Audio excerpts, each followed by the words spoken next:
at me one time. Holla at me if you want the wickedest wine. I know it's been a while, but baby, never mind. Cause tonight me I give you the whole night. Yo, satisfaction a every girl dream. Me love to put it on me, them wriggle and scream. Me get a call from sexy Maxine. She leave a message from me inside machine. She said, baby, get your shit. People you know, me and Timberland been hot since 20 years ago. What the dealio? Now what the drillio? If you wanna battle me, then This is brilliant. I've never seen so many parents engaging, and the kids are just so happy. I've just seen so many dads just actually engaging and at your side.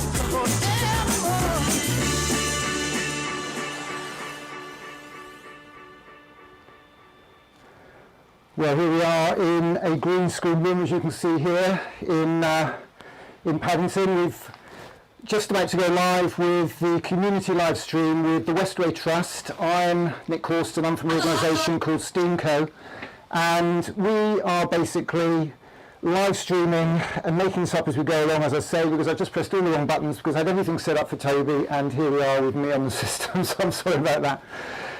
I'm from the other side of the Harrow Road, and absolutely delighted to be able to help with this tonight. Toby's on standby and he's going to be coming to us very, very soon.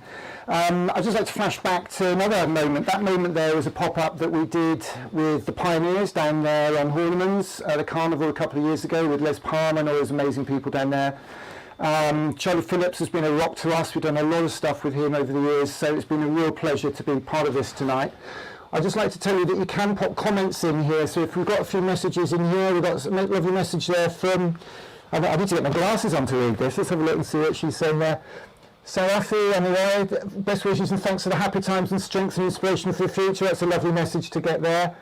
We've got messages coming in here, so if any message you put up on the system, we can pop up on the system and on the screen, because we really want this to be a community event. Toby's nearly ready to go. I'm just going to cut back to another moment that I was lucky enough to share with friends from Portobello Radio, who I know are going to be involved with this tonight. Piers and Isis and Chris Sullivan are coming on. I know Greg's in the background pressing the buttons as ever. But a couple of summers ago we went to Carnival, we did a pop-up with them, and this is the craziness that we unleashed on that particular occasion. Enjoy this, and we'll be with Toby in about 60 seconds. We love everybody out there on the streets. We love to keep it warm, keep it good, and keep it Portobello Radio.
Fantastic day down there on Carnival with Portobello Radio, as I say.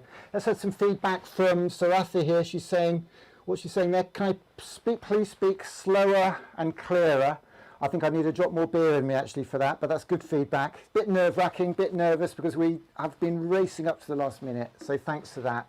And she's also said that the sound quality is poor. I apologise, I think I had my microphone a bit loud there. So please keep these comments. This is community television, community radio, community broadcast, whatever. So please stay with us on that.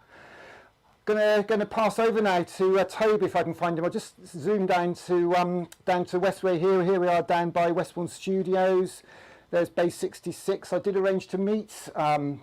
Here he is actually. Here is Toby now. Toby's live and direct.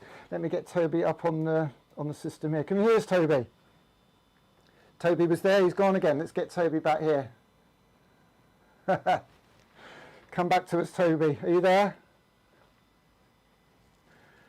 Toby, we saw you. Toby?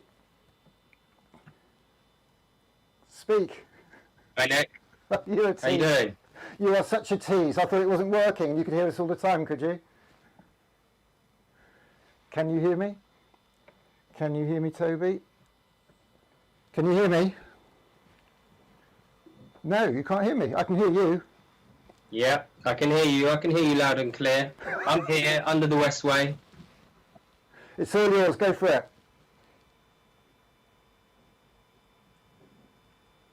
Have we got a delay? Is it a delay coming through?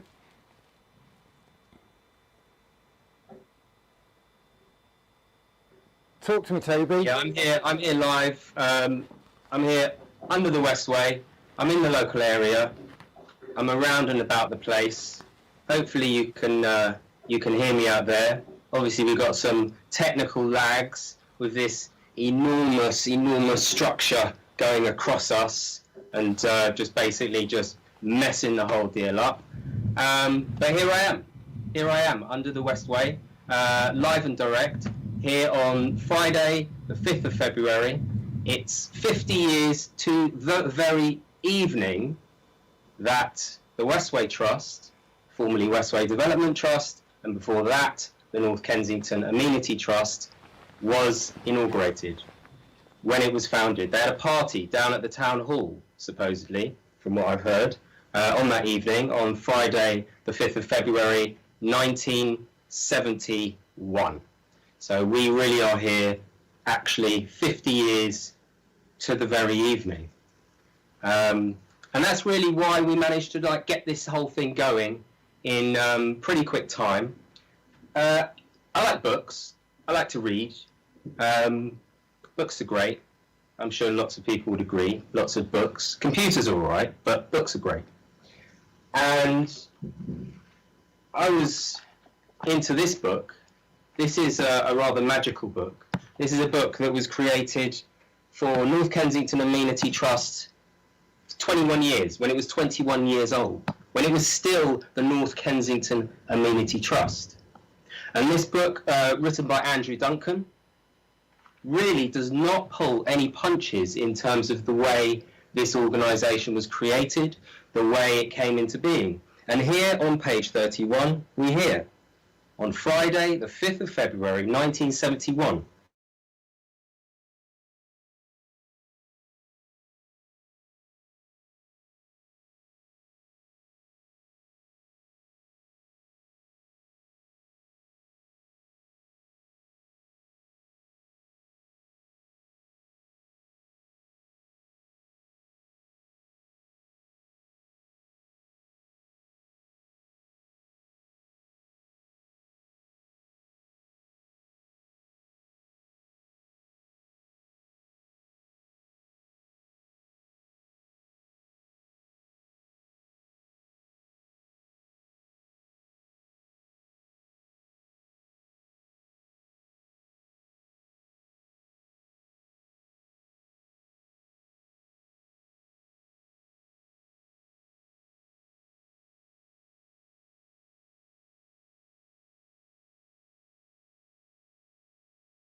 That's not good.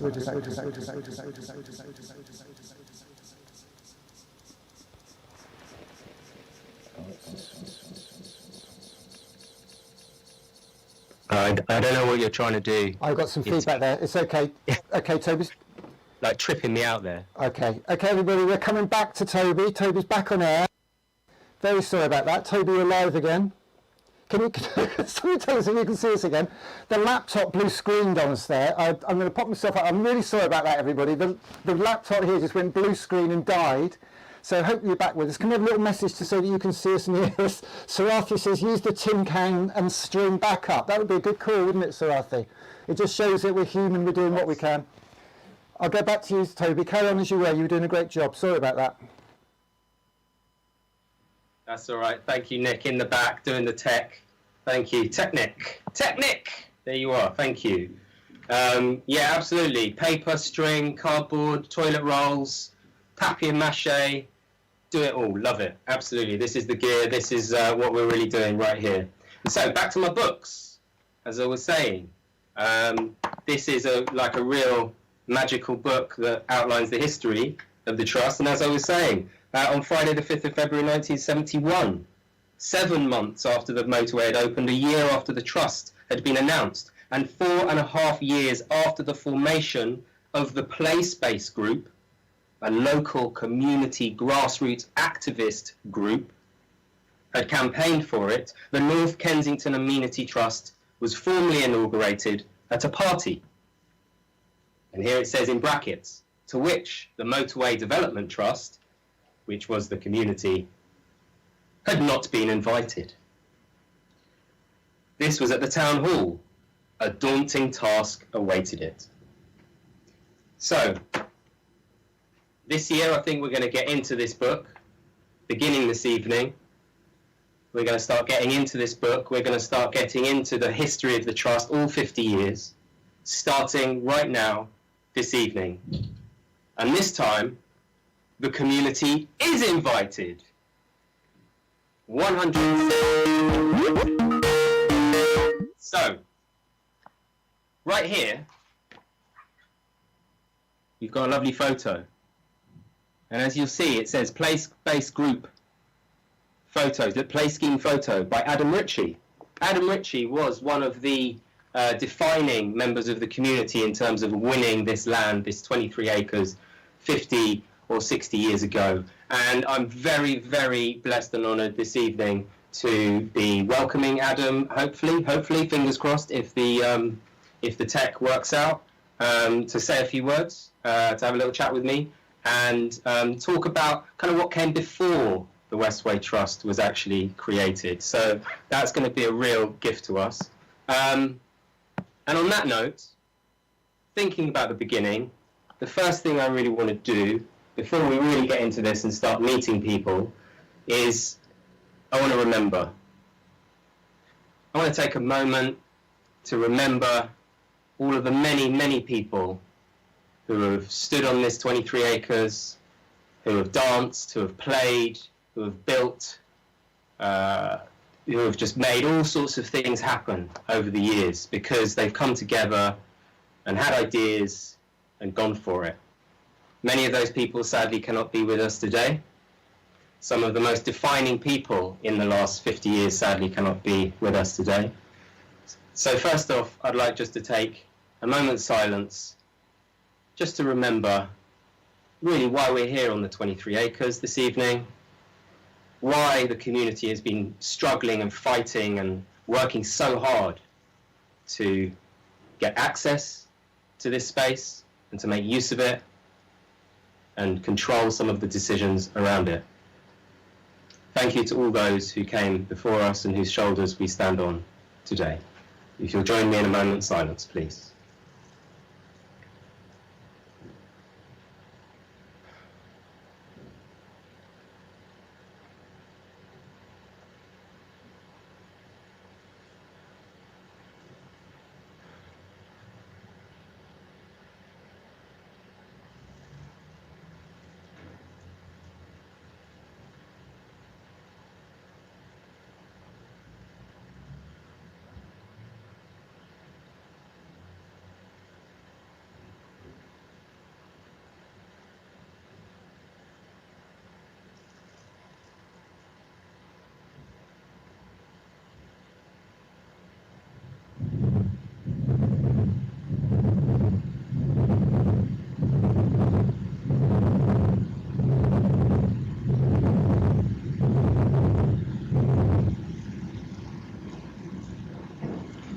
Thank you very much.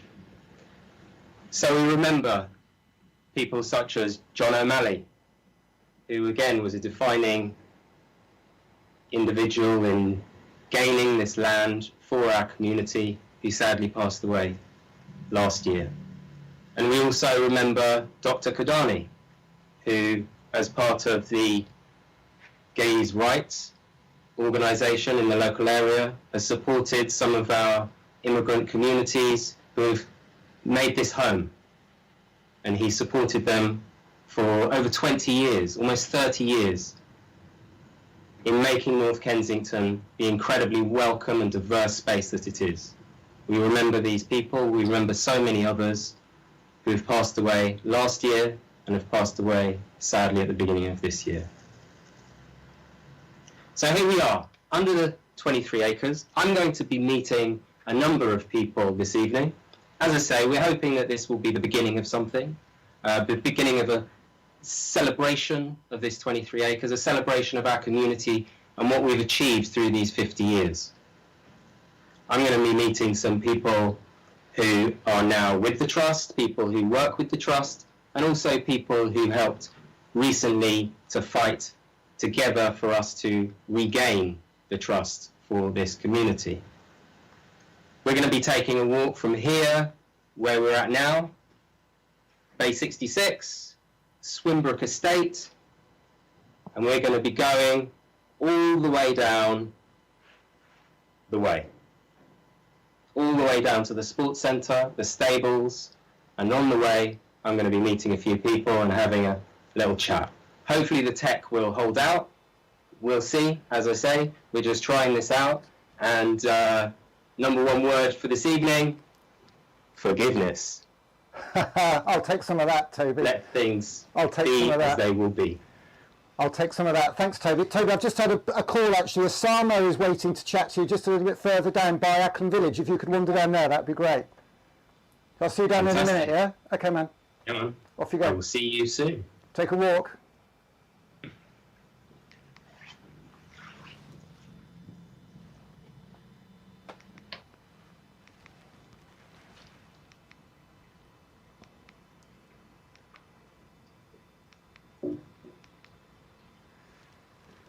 Toby, you there? If you could just come in front of the bar, you know, the bar entrance. There we go. That's perfect. Yep. Got you. I'll see if I can get Toby on the line. We're having a bit. I just need to pedal a bit faster here, I think. Let's have a look and see. Toby's. Where's the summer? Where are you? Where is Toby? There he is. It's just behind you. Behind you. Good to see you. I tell you, it's mad in here. Yeah, all right, Summer. Hello. How are you getting on, Toby? Yeah, good. This is 21st century right here. Paving the way for the next 50 years, mate. Yeah. Yeah, absolutely. Fantastic to see you, Summer. How are you doing this evening? I'm doing good, mate. I'm doing very well. I'm very, very glad to be involved with the Trust at this point. I feel quite privileged to be in a position where we can sort of advocate on behalf of the community, and we can generate all of the interests and all of the desires that the community have to shape what we're going to look like in the next 50 years. So I feel pretty glad to be here, mate. Yeah, there's a lot of things that kind of converge, aren't there? You know, the universe sends things our way, and yeah, it's been a real blessing to join the Trust with yourself and others who are working with the Trust now. And you've really been a blessing to this organisation in a very difficult time. So really good to have you. Thank you so much, mate. That really means a lot to me.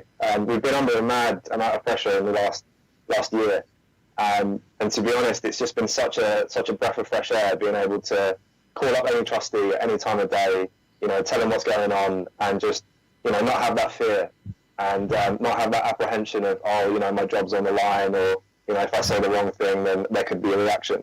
And I really feel like, as a staff member at the moment, we are absolutely in this together.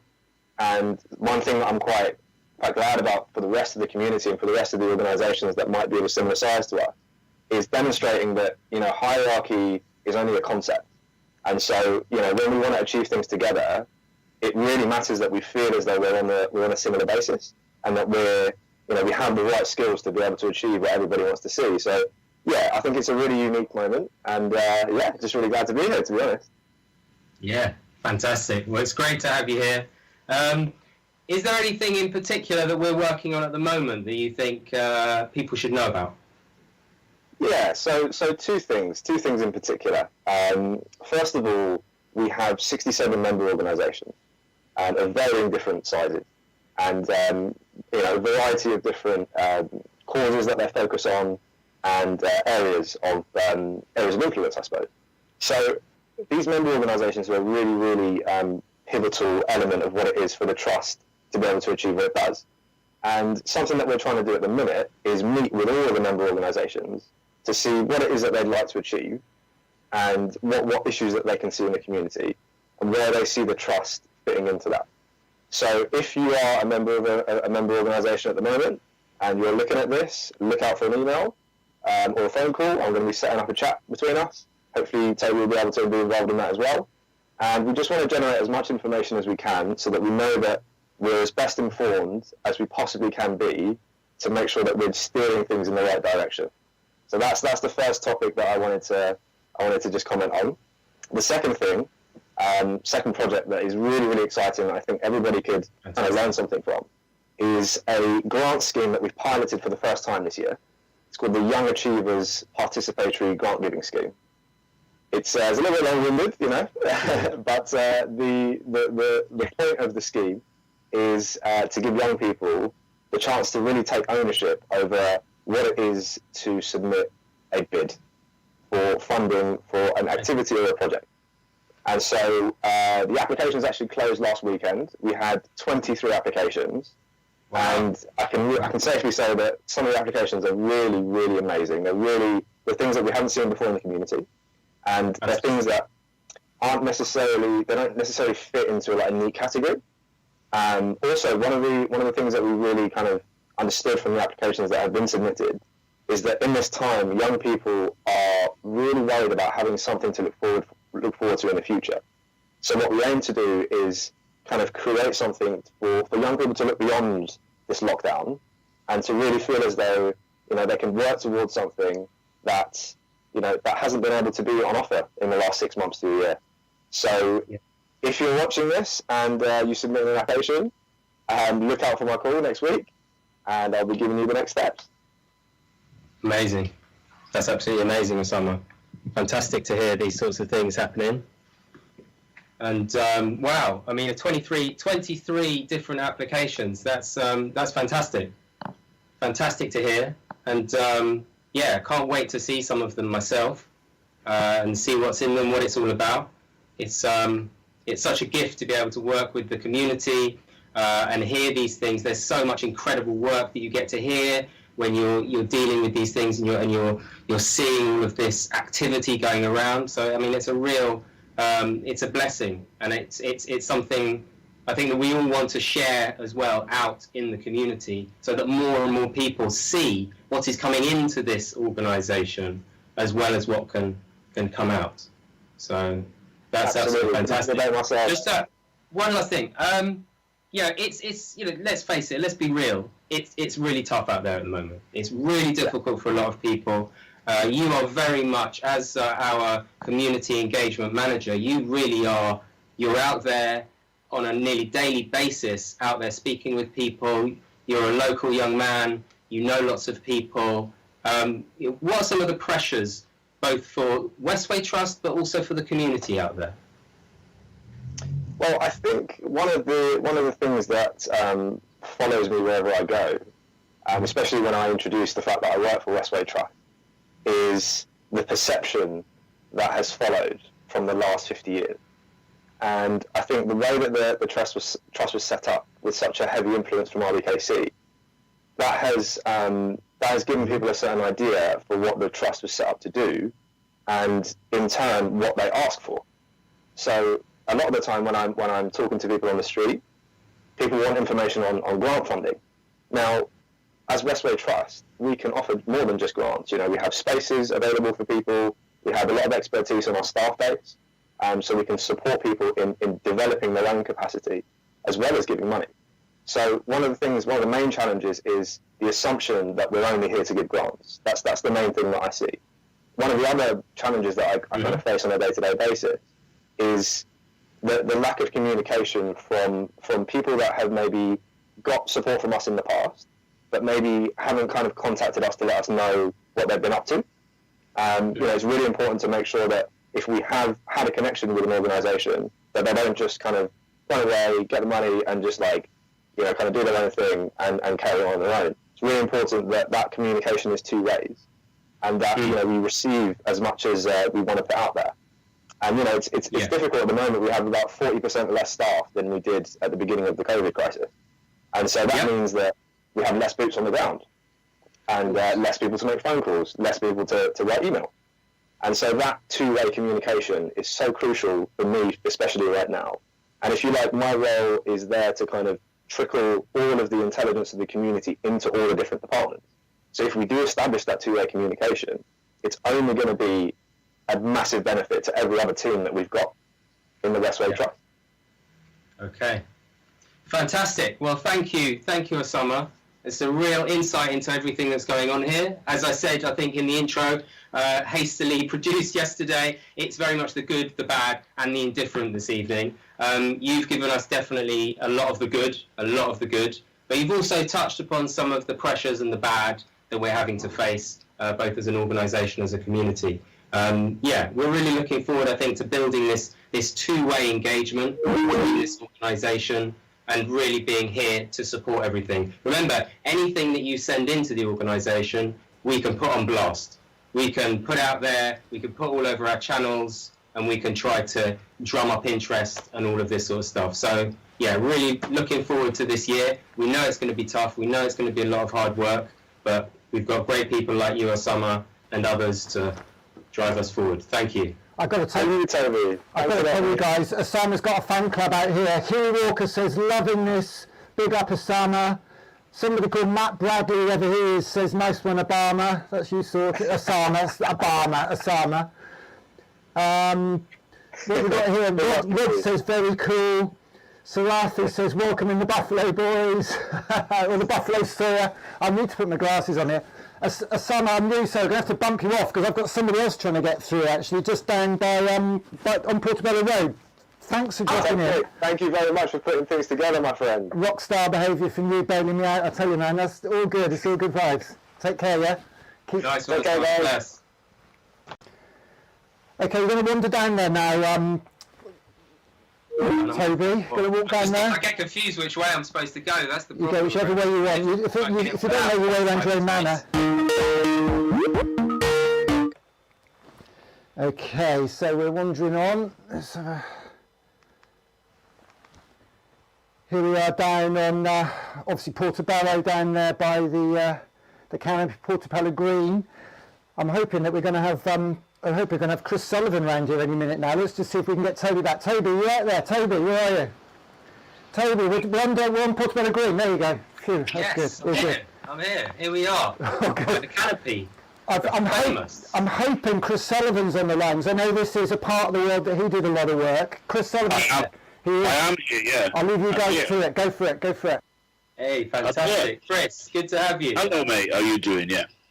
Yeah, good.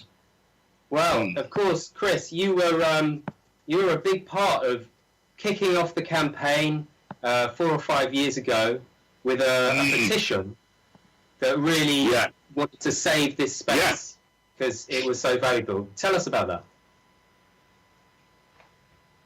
Well, I got wind of the plans under that Angelo McGonagall and the former people at Westway Trust, and I was sent when I looked at the initial graphic that they'd created, and I was utterly appalled that they should try and create such a horrible edifice in the last bastion of bohemianism in the whole of West London. I was utterly taken aback, so I just thought, we'll have to do something about this. So I started a petition.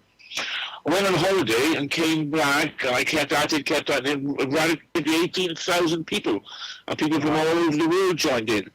And then I involved the help of a lot of local sort of celebrities, actors, and we were all going to go down to the Westway and have it filmed, and I had radio and everything. But luckily they backed down. But I mean, things they were trying to make something. The closest thing I could think of is Westfield, and the plans were just utterly horrific. And also, it was blatantly, let's hang on to my 150 grand a year and do something, because at present I'm not doing bugger all. That's what it was about. And it was just so unnecessary. And, that area, I've been going there now for 40 years. I've lived near for 20 years, and it's our bit. It's where I socialise, it's where people hang out, where we can meet and talk. It's the hub of the community, and you go there, you see every nationality under the sun, and it works. So why fix it? And I said, there's no toilets there. I've never seen anybody running around complaining I can't find a toilet. It was an utterly ridiculous scenario, and as I said, just blatantly money-making on behalf of someone who lived in Surrey. Appalling. Yeah, that did seem to be the way, didn't it? It seemed to be the way that this organisation had been set up, really. Yeah, well, in the process of creating, I was going to write a piece about it, and I look back at the history of the Westway Trust, and as most things set up within the Kensington and Chelsea Tory administration, it's all as corrupt as you can possibly imagine. And there's reports on it. There was one in the Sunday Times about the mismanagement going back to the 60s, I think. And we uncovered, like me and Greg Weir, who's I do put with a radio with and peers, we uncovered all this this murky sort of mire of just double dealing and underhandedness that would seem to be the name of the game. And then basically they're supposed to handle that area for the residents, and it seemed that the opposite was true. It seemed everybody that was being looked after apart from the residents. And well, I'm hoping things will get back on an even keel now. At least there seems people there like yourself, etc., who actually care about the community and the people that live there, because it is a very special place, it's one of the few places where racial harmony actually does exist. Even though it hasn't in the past, let's be fair, we have the 58 riots, and they also have all the NF riots, in the 70s and so in the 80s actually. So let's be fair, it hasn't been good all the time, but I think it's reached a place now, a state where it is, and it's one of the few areas in London that has, I think. So it needs preserving. Yeah. So on that, I mean, obviously we're in a really just incredible time of change, of impact on everybody's lives through the virus, through the coronavirus, through economic. We've just come out of the 2008 economic crash. It seems like there's a crash economically every 5 years. If not, we're just always in one now. Yes. What do you think that a space like this can do if it's controlled by the community and for the community? Well, it can do exactly what it's been doing. It's just exhibit local talent, give the young entrepreneurs, for want of better terms, a chance. Like, look at Herbie with his clothes shop in the corner, or selling the mixtapes. I mean, it's giving people who live in the area a chance to do their thing, And when I did the bands at Ackland Village, I had Calypso bands, I had the Brazilian bands, Spanish bands. So that was that as well. And, unfortunately, more or less closed down the likes of the Mau Mau Bar, which was very, very community in what it did with the Sundays, and the reggae and the jazz and the Thursdays. And there's always going to be a fight with Kensington and Chelsea, because they want to turn the area into, well, Kensington or Chelsea. And when it's down from Kensington and Chelsea, go to move there. Yeah, because it's not those areas, but that's what they want. Yeah, absolutely. Well, look, I think now that we're in a different space, I think there's hope. If nothing else, there is hope. It's a real struggle at the moment, as we all know, for everybody, including this organisation. But I think I'd just like to salute you for your effort that you put in, and that your work towards highlighting this issue and bringing all of those people together for the petition that really created a really strong base for holding this organisation to account. And hopefully we can begin to make things a lot better. And we can begin to look upwards now on this land. It was entirely selfish, really, because I wanted somebody to go myself. No, not really. But no, I'm extremely optimistic about the past, because if you notice, a lot of those upmarket restaurants have gone. A lot of those trashy souvenir shops are going. I mean, this is what we needed as a country. You know, we need to turn the clock back and get rid of all this garbage that we've been put out. This is the chance for socialism and proper the people to have their time, because now everybody's seeing that all these possessions, they don't mean anything in something like this. It's like we've had a war, and people will come out of this thinking, right, what really matters? Family and your life, not if you've got a big Rolex or a big car. And I'm hoping this is the chance for the people of this country to realise what buffoons are running the country, and that they look after themselves. And we need to look after each other. And I think that, you know, what will happen with as an example of us looking after each other. And I think it just needs to go nationwide now. But I am very optimistic because, you know, after the pandemic of, you know, the 20s, what happened, the Roaring 20s, and there was a great surge of creativity. Look at Paris, look at France, look at America, the Jazz Age, films, and we're on the verge of that. So I always leave people with that closing comment, because they'll be so down, but I'm not at all. I've never been happier. I'll tell you what, Chris Sullivan's on fire there, isn't he? We've got a shout out for Chris from Sandra Clark says, "Hi Chris Sullivan." How about that? Do you know Sandra? Sandra, how are you doing? She's doing very well. Now, I'm not going to start you off chatting again, Chris, because I've just had a call that Eve from the Westway Trust, one of the trustees, is really keen to squeeze in. Can we let you get back to your dinner, Chris? Is that all right? Get back to I'm doing a presentation about nightclubs in the Soho, another area I'm trying to help. Oh, excellent. Nice one, Chris. Well, it's fantastic speaking with you. See you soon, huh? Bye-bye. Nice one. I think that's a classic case of Chris Sullivan will inherit the earth, isn't it, Toby? I think he's going to be the nightlife and the day life and all sorts of czars. The people will inherit the earth. The true people, not me. led by a Welshman. Thanks, Chris. Now, so Toby, it's a good job somebody's in control here, because I forgot that we had Eve booked in at 6:20. And I'm just going to see if we can't get her up now. So bear with me a second. Well, that's the ringtone. That's a bit unprofessional hearing the ringtone, isn't it? So here we go. Whoops. Bit noisy. Crash bang wallet. Hello, Eve. I'm so sorry about that. Hi. You're live to Toby. How are you doing? I'm okay. I'm a bit daunted by the technology, as you might have predicted, but it seems to be working. So hooray! Hi. Yeah, it's pretty crazy, isn't it?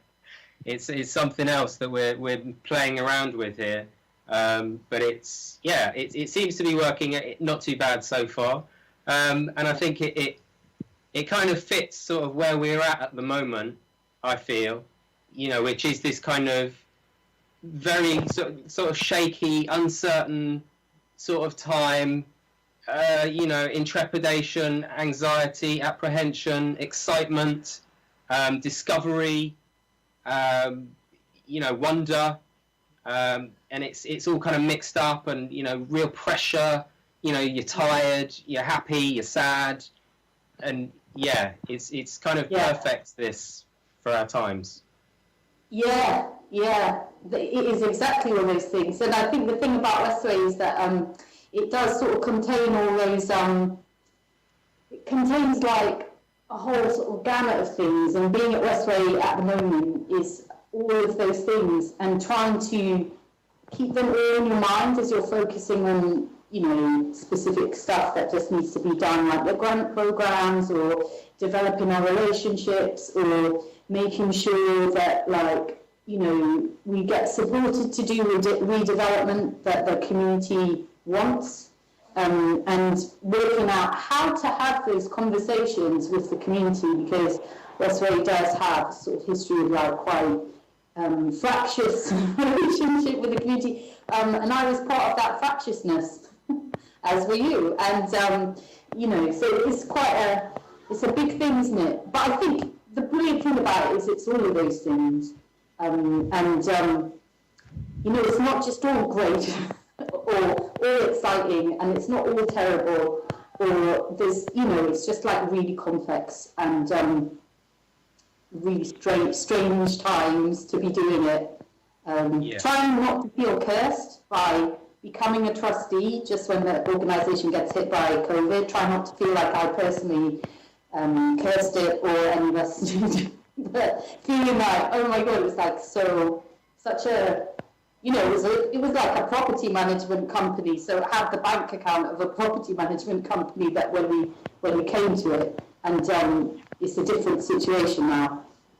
Yes, yeah, absolutely. I mean, that's something I reflect on often, probably almost daily, is that the fact that we got into the hot seat, and basically, everything just went wild, literally like weeks after we arrived, and it's something, I suppose it's, in some ways it feels like you say, like you're cursed, or there's something wrong, but then it's also just such a powerful time, and it kind of fits, it just makes sense that the moment that the community finally, after 50 years, actually got hold of the control of this land, did what Adam Ritchie and John O'Malley fought so hard to get 50 years ago, it just makes perfect sense that suddenly everything would be thrown up in the air, and we would just have this incredible time to work in. I mean, it's a wild thing. But I'd like to ask you, what's your vision? One of your big things is land justice. Yeah. And you've spent a huge amount of time and commitment looking at that very closely. You were instrumental in the library campaign. You played a big part in the college campaign, where I was also with you there, and so we crossed over those spaces. And you've just always been so impressive in terms of your commitment and your knowledge around land planning, your commitment to challenging these processes and the like, and trying to find justice through land. What's your vision, and what do you think around the Westway Trust specifically, and the 23 acres? How does that relate? Well, so I'm an incomer to this area about sort of 11 years ago, and when I moved here, was just like really amazed by the community that you meet, and then engaged by that community. And there was Friends of North Kensington Library, which is brilliant, and there was Faith Community College. There was all sorts of connections to other campaigning organisations. But then there was also Westway 23 sitting and holding the connections between all of those campaigns that I was sort of interested in at the time. And, the Westway 23 campaign at the time, alongside the library campaign, alongside the college campaign, alongside, all the actions that people were taking, alongside Grenfell Action Blog, alongside all of those things, they were all lost causes, in a sense. No one ever accepted the loss of those causes because it was so unjust. So, and what connected them all was really access to land and your sort of ability to have a say about what happens specifically to public space and to public to public good. And the reason that we were under such pressure is because of the value of the land. And I think there's a sort of, everyone knows land around here is madly expensive, like everyone knows it. But I think when you've lived here for a long time, you're perhaps like not appreciating the extent to which it is so distorted. So coming in from the outside and seeing like, the value of, rent, social rents, more than double the commercial rent for similar properties where I was moving from in the north. And just couldn't get my head around, like, you know, how do you live like that? And then, you know, you just find this community really working to challenge that, and they hadn't accepted it. And so all of that interest comes from that. And then also I just really, people do this thing, and they did it in the Labour campaign, first of all, and they just sort of lazily throw out laws or say, well, no, the regulation is. And I'm just the kind of person that goes and checks. And so, is that what it says? Today we've been looking at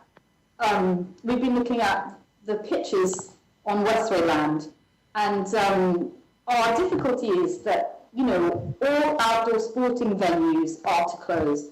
And so you go, well, what's an outdoor sporting venue? Because, I know someone with a trampoline in their back garden. Is that an outdoor sporting venue? And also we know that like school sports pitches are still open, or running tracks are still open. And so where's the regulation there? Yeah. So, I just think it's always worth never accepting that you're in a lost cause when you know that justice is on your side. Like that is something that I learned by coming to Ladbroke Grove, and that is something that, and seeing the fundamental role of land in that is something that you learn by coming to Ladbroke Grove.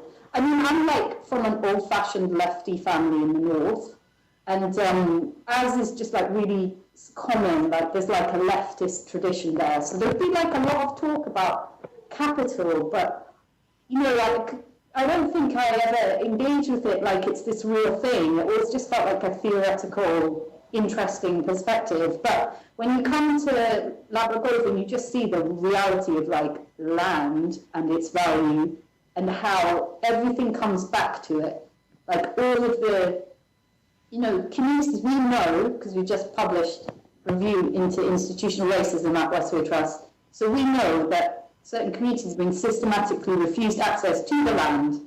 And the reason that they have been is a complex mix of who those communities are, what kind of challenge they present to the people in control, and the fact that the land is just so valuable that you'd rather sell out those communities than and hold the value of the land. And that is a decision that had been made over and over again. And so, I just think it's that learning that you do when you come to this area and you see, and and also just being really nurtured by the people around me, like Westway 23, really nurturing my thinking, even when it was really, being really patient. And we didn't just throw you out. We didn't just, what is it? Just go, what on earth? Yeah, man. Yeah, like you didn't cancel me. And I feel like I could have been cancelled quite a few times by You're about to be cancelled. Nick the Canceller. Nick the Grim Reaper is here. I hate to say it, but I've got Piers Thompson from Portobello Radio, and he's down at West Bank waiting. There's a bit of a drip on his head, I think, so he needs you to get down there. Sorry, Eve, but we might have to move on. Is that all right? Okay, well, I can promise you one thing. We will continue this conversation because it's absolutely fascinating as far as I'm concerned, and it really gets to the core of what this organisation is about and what this land is about and what a lot of the issues we have globally are about. So looking forward to re-engaging over the coming weeks and months, and continuing. Thank you, Eve. I get to you, Toby. Nice one. Thank you, Eve. Thanks. So, apologies. There was a little bit of crackle on Eve's audio there, I think. Sorry about that, everybody. But not to worry. We're doing our best here. Now, Piers is telling me that he didn't get the link and he can't get Skype working and he hasn't been able to get Zoom working.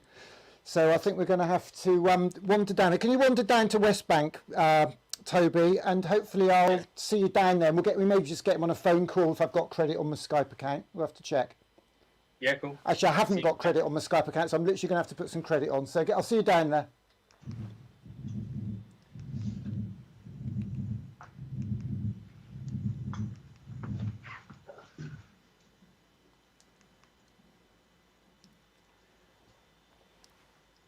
Are you down there yet, Toby?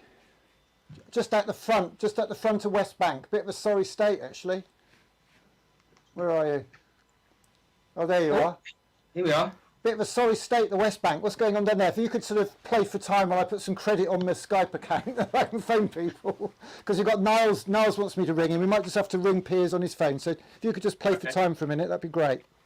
Fantastic. Yeah, absolutely. Yeah, I'll play for a bit of time. I could play for days. Here we are. Yeah, outside West Bank, or what was formerly West Bank, what was formerly the flyover, of course, and former to that, the Inn on the Green. Beyond that, I don't actually know. So that's one for the community. What was before Inn on the Green? That would be really interesting to know. And you know, a lot of the things that we've done over the years in terms of the campaign, the Westway 23 campaign, as well, obviously the campaign to save the library, the campaign to look after the college, obviously the Save Our Silchester campaign, which we'll have a key member of on soon in Piers.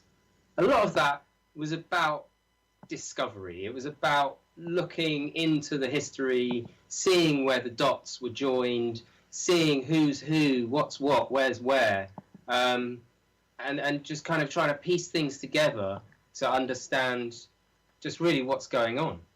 Because I think it's really easy, especially these days, really to not really know what's going on. You can have like 3 phones, 2 laptops, a couple of tablets. You can have your big Beats headphones on. You can have all of the tech in the world, but you don't really know what's going on because the world isn't necessarily designed for you to know what's going on. It's just a rush of information.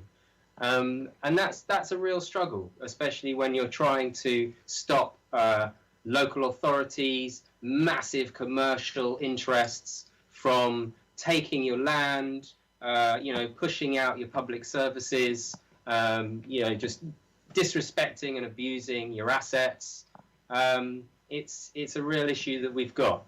I suppose I come back to books. I come to archives. Archives. That's something for the future. Okay, Toby, you've done a great job there. Were you in a roll, or can we go to Piers now?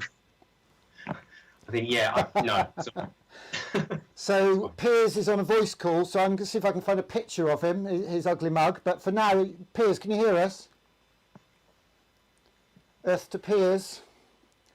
The only trouble is I couldn't preview that audio. Piers, can you hear us? Come on, Piers, talk to me. Talk to me, Piers. What did I get? I'm going to ring him again. Okay. I thought that should have worked then. Oh, God. Where are we? Where are you, Piers? Right, let's try again. There you go. At least you got a ringtone. Nick. Piers, talk to Toby. You're live. Hello? Hi, Toby. How you doing? Piers, yeah, I'm good. Thank you. Very well. Are we on air How now? are you? Very well. Yeah, we just finished the show, obviously underneath the Westway, which we do the Portobello Radio show now at Westbourne Studios, and it was fabulous to be able to think back on this day of 50 years of the Westway Trust and the joys and delights of living under the Westway. Yeah. Did you speak about it on the radio at all in your show? Did you kind of we light a candle? Obviously, we didn't light any candles because that would have been unsafe. But it was, I mean, for me, speaking both as Portobello Radio and also a resident of Silchester, which is the big estate with the 4 towers at the western end of the Westway. I cycle to work, as it were, underneath the Westway, and every inch of it brings back memories of one sort or another. Starting from the Travellers area down there at the end of Stable Way, up past Luke and Jason and Strummerville and all those people there in the yard, up past Universal Motors and the Westway Sports Centre, and then all the way past the Maxilla and so on. It's 50 years of fantastic memories underneath the motorway. Yeah, really. I mean, it is actually. Yeah, when you describe it like that, it's pretty incredible, isn't it? Because I suppose you've got 23 acres, you've got 120 tenants, you've got, like you say, 4 towers. You've got the other tower, obviously Trellick close by. You know, we've had the beauty of Grenfell and all of those wonderful, beautiful residents who lived in that tower right next door as well. You know, amazing Lancaster West Estate, Swinbrook, Warnington. You just got it's just 1,000,001 memories. It's just a space that's just it's just filled. I mean, it must be absolutely filled with memories. Yeah, I think for us, I mean, obviously we have this thing around here, don't we, where we actually take on a collective memory as well as our actual memories. So although I wasn't up here, I was in World's End at the time when I was growing up, but I wasn't here when the Westway Trust first started, whatever it was, 5th of February 1971. But to see those pictures of the kids playing in, you know, the world's first adventure playground, the crazy Hawkwind gigs, you had the auto-destructive artist who influenced the Who, was he called Gunter Metzger, blowing things up under there in moments of creative destruction. You know, moving on to my early memories of the Westway, which were probably the carnival, when the Westway in some ways was just, to most people, was the bit between Acklam Hall as it was and Ladbroke Grove Station. It seemed a much smaller area back then. Through to today's memories, and you know, as London grows, you've got Almanar and Westbourne Studios down at one end. You've got the stables and Stable Way and the Yard and the Maxilla Club down at the other end. Even now, there are people being tested for getting almost immediate tests for COVID under the Westway and the old Portobello Business Centre. So it lives, but we also breathe in its history. So, yeah, so I mean, with all of those groups, with all of these people, with all of these incredible communities that surround the 23 acres, looking back over those 50 years, I don't think anyone can say that there haven't been success stories, that there haven't been some really incredible things that have happened. I guess in some ways, and too often in spite of the Westway Trust and their relationship with the council. But now that we're kind of heading through that, as someone who you know the area well, you connect with the community heavily through your work with Portobello Radio. What's the possibilities of this 23 acres? What, in your view, what's the potential? Well, one thing is it's absolutely brilliant. It's not 23 acres of car park, which was the original idea. I run a kind of grand vision. Actually, my immediate answer is something. I was walking one day under the Westway with Tom Fitch, who I think is the representative from the other really huge resident member organisation, Swinbrook. And we were walking just up, getting to the Portobello Road on Thorpe Close. And Tom pointed out there's some rather lovely brickwork, which I'm afraid that one of the regimes under either Angela or Alex had just graffitied over. And he pointed out this rather elegant black brick running about 2 down from the top on a red brick wall. And he said, you know what? That is the one bit of community co-design that actually was created in the old days. And they've just graffitied over it. And that little elegant black brick running through the wall that takes you along Thorpe Close by Portobello Green into Portobello Road. That's the sort of thing the community can do, you know. It's just elegantly, without too much fuss, just make things that little bit better. Yeah. Yeah, absolutely. I think you're right. I mean, we can. I mean, I think for as a perspective as a trustee of this this land now, this organisation that administers this land, I guess one thing that we look at is seeing, in a sense, how we can get out of the way of that, and then the other side is where possible, as Osama touched upon earlier, you know, where we can really assist and where we can actually be of real use. And I think, you know, that's the relationship that we're kind of working on, and the complexities of that, because there are those people who really want that help and that support and that engagement, and then there are those people who want the organisation to get out of the way and actually just be able to just use the land and make use of it and do the wonderful things that this community has proven that it's capable of for so many years. So I guess for us, that's that struggle. As a member organisation, as someone who's part of a member organisation and as part of one of the RAs, the resident associations that's local,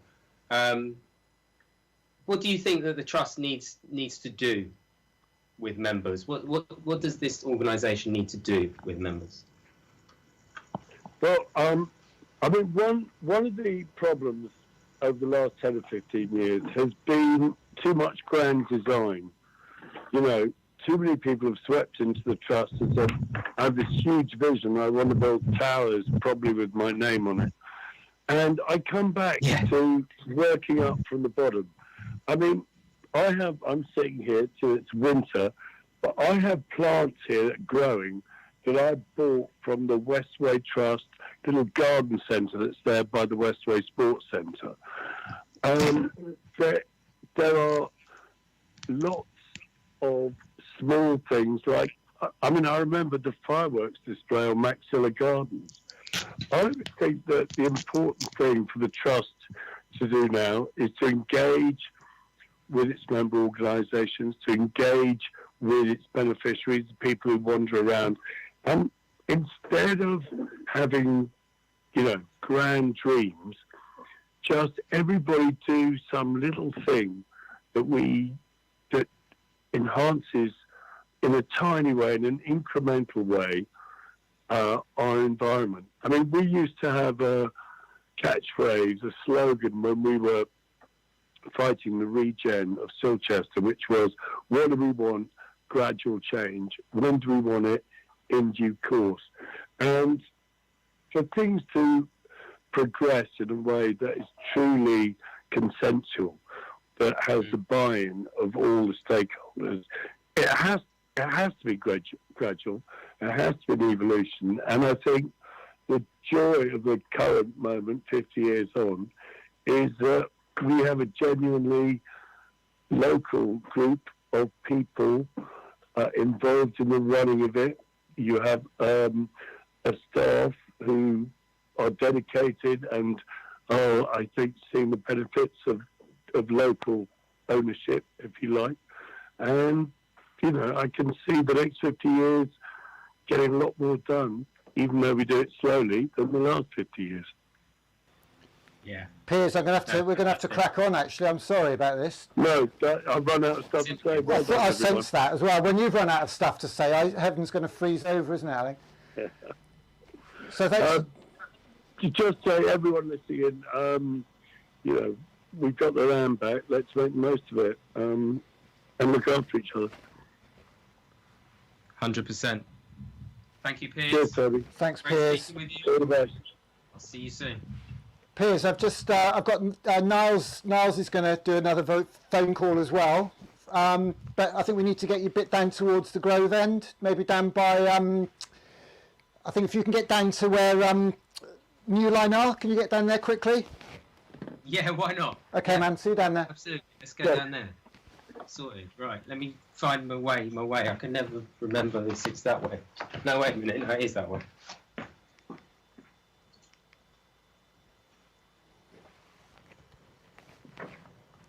Toby, we're just down by New Line.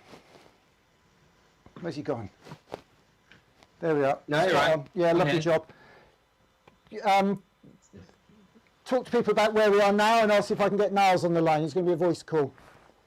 Yeah, well, that down here, I'm down by New Line, where the timber yard is. I mean, anyone who knows this bit, during the day, crazy hive of activity, absolutely amazing. All of the stuff going on here with New Line, the garages, immense activity. You need to watch your back because there's a lot of vehicles that come down. A lot of you've got your pitch lifter, forklift trucks moving around, moving bits and pieces around. Your flat loading vans.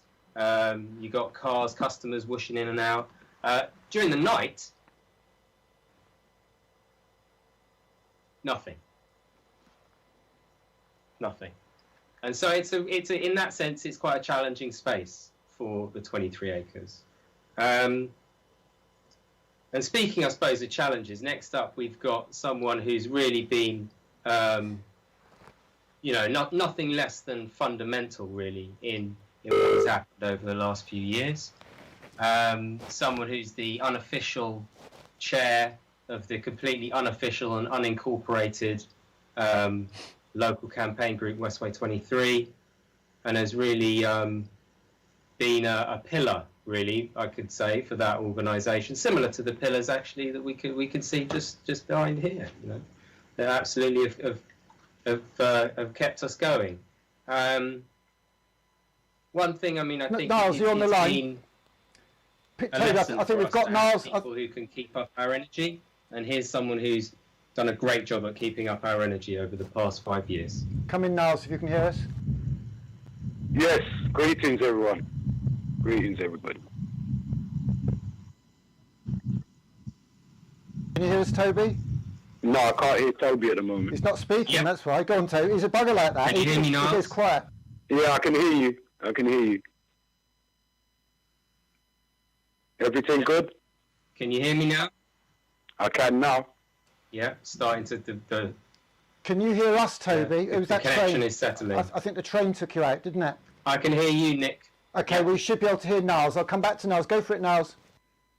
Yes, I can hear you, but it's a little bit patchy. Okay. Any better now? Can you hear me? It's weird. We can see him, we can hear him. I think there's a bit of a delay. Niles, if you want to just talk, I think you've got a bit to say, and Toby will come in as he can, so go for it, man. Just say what you've got to say.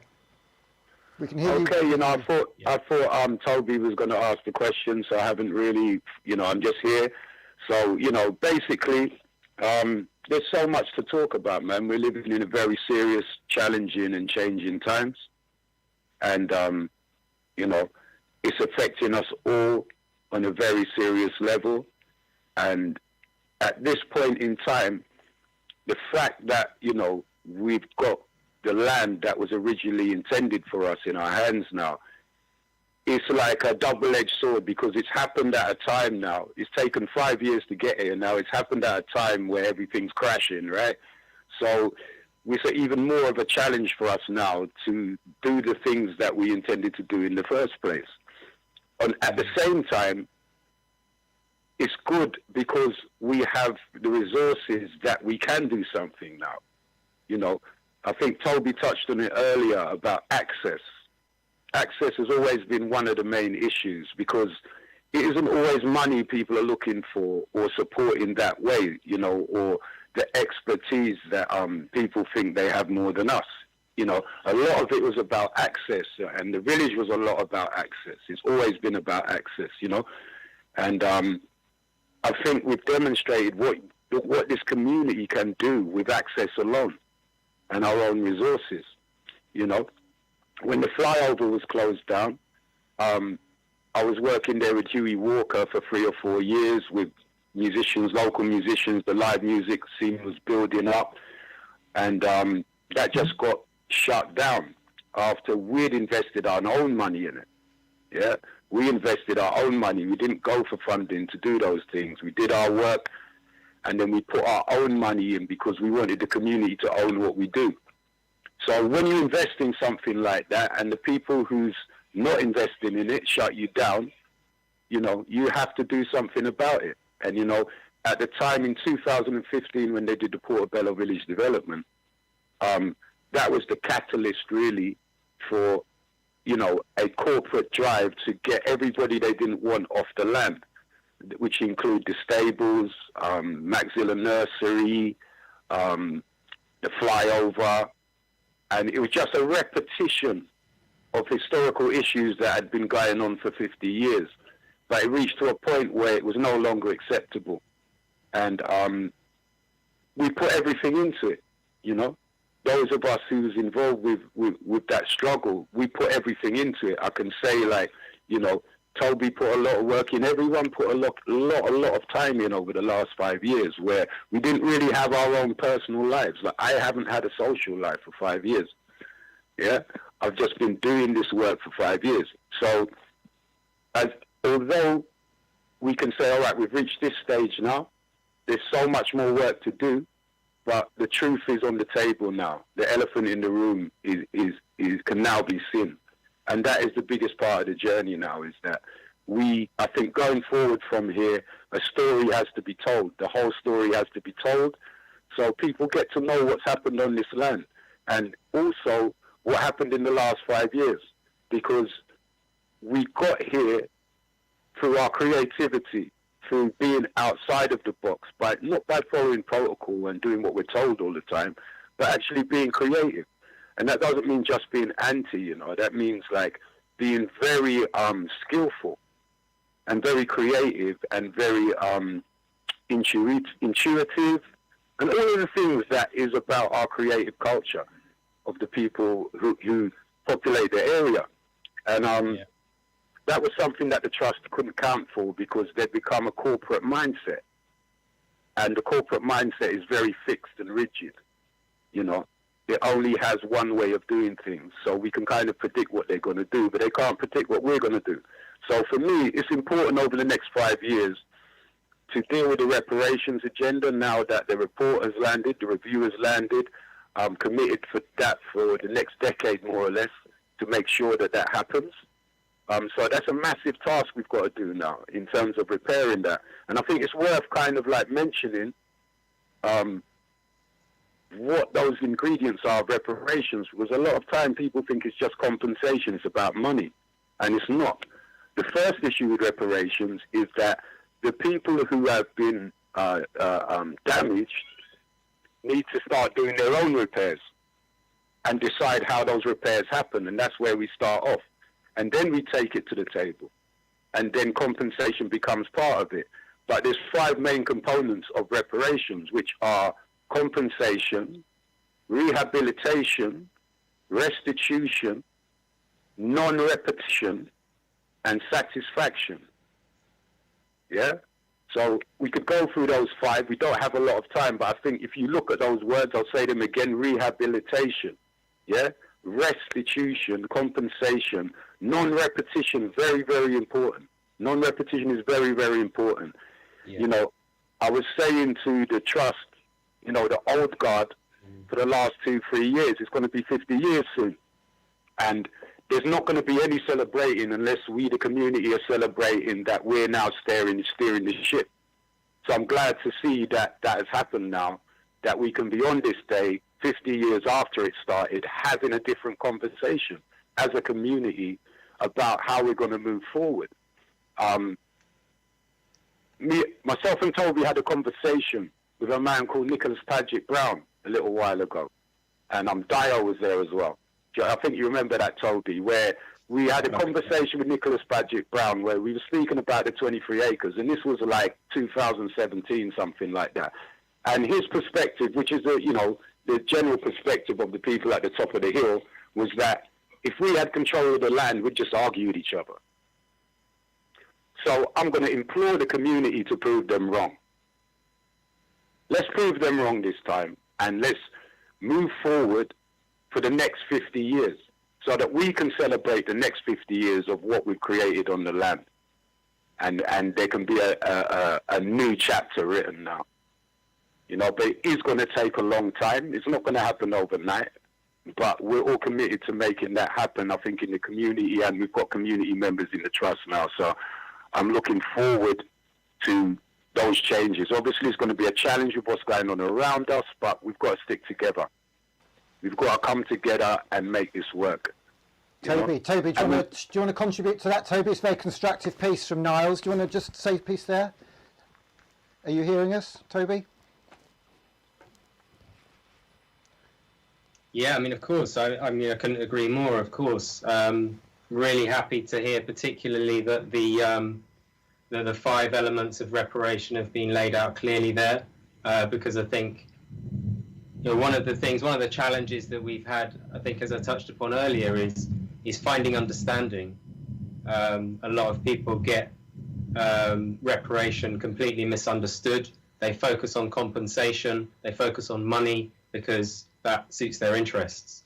And so I'm really happy to hear certainly that those are the sorts of things that we really want to touch upon in terms of raising everybody's understanding, and doing things, actually doing them properly, rather than, you know, cutting them off at the legs and then telling people that we're being serious. So that's absolutely correct. I mean, I think, yeah, he's absolutely right. It's going to take a long time. I've always felt very strongly about intention, and integrity, and heading in the right direction, and being clear. And if you're then making small steps, then at least you're going in the right direction.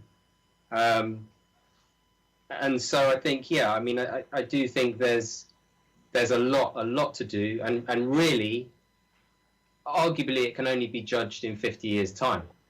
I think that's quite a strong argument to say it can only really, truly be judged in 50 years' time, although, of course, we will judge it all the way along.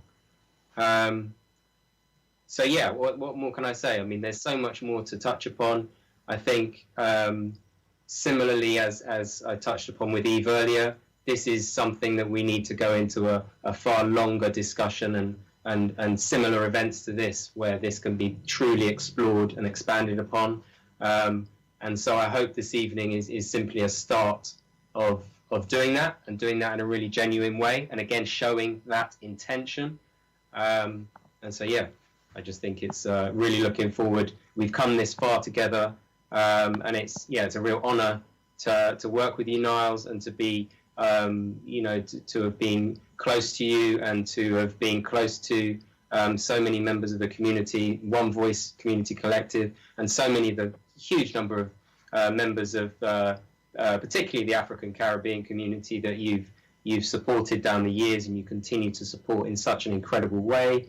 It's an honour. Actually, it's something special that we're able to bring the Westway Trust closer to that in a meaningful way. So let's build on this and move forward. What are your thoughts on that, Niles, finally? Yes, 100%. There's so much stories to tell that haven't been told. There's a lot in the review, but it's not all in there, as many people will know. Like, the spot where you're standing now was actually built by a lot of the African Caribbean community. Yeah, so a lot of people know that. There were units down there where they were doing stuff that they got moved out of. So these are the things we will have to look at, like CIP and Ebony, the flyover, all the things that happened, that prevented us from, opportunities of, it's opportunity costs, because what happened in the past has left us in a situation where you see what's going on our streets, and you see what's happening with our young people, and we've got to do something about that now. So even though it's going to take a long time to do to repair the damage that's been done, we have to do something with our young people now. We have to do something for them. We have to set up things for them and make sure that that's a priority. That's one thing I wanted to make clear. Another thing I wanted to say I wanted to mention was that there's so many people that was on this journey with us that are no longer here. One tradition that was started off along the way with these meetings, and even with the trust, we got the trust to actually engage in this, was holding 1 minute silence before any meeting to remember those who came before us and remembering those who are passing while we're doing the work. So I'd just like to mention a few names, you know, in terms of, it was also Bob Pandy's funeral today. And he was a man who was very much, you know, very inspirational in terms of what was happening. You know, brothers like Eric Price, who's no longer with us, he was very instrumental. Amanda Beckles, Lepke, Tim Burke, Baba Adesose Wallace, Daddy Vigo, Anthony Perry. From the beginning, he was the first director of the trust, and you know, we've got some footage we're going to be sharing with you soon, where he explains where that started off from.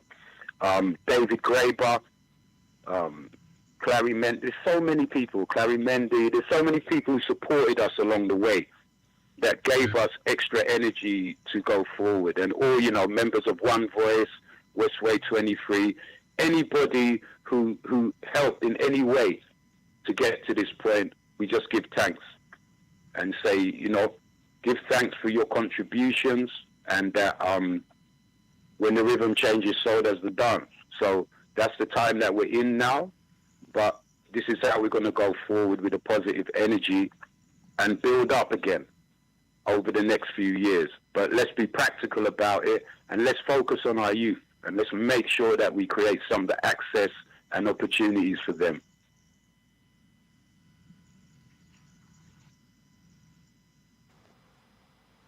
Toby, you have a habit of saying nothing at the moment like that. Can you hear us? Say that again? Toby goes quiet on us like that. He starts thinking, gets me worried. That was a lovely wrap up, Niles. Toby, should we move on? Niles, thank you so much, man. Thanks for sticking with it. I'm sorry it was a little bit hit and miss, yeah? No problem, yeah? Just everyone stay healthy. There's plenty of stuff in your local shop you can get to help you. The government might not tell you that, but you can get lemons, ginger, turmeric, garlic, all those kind of things.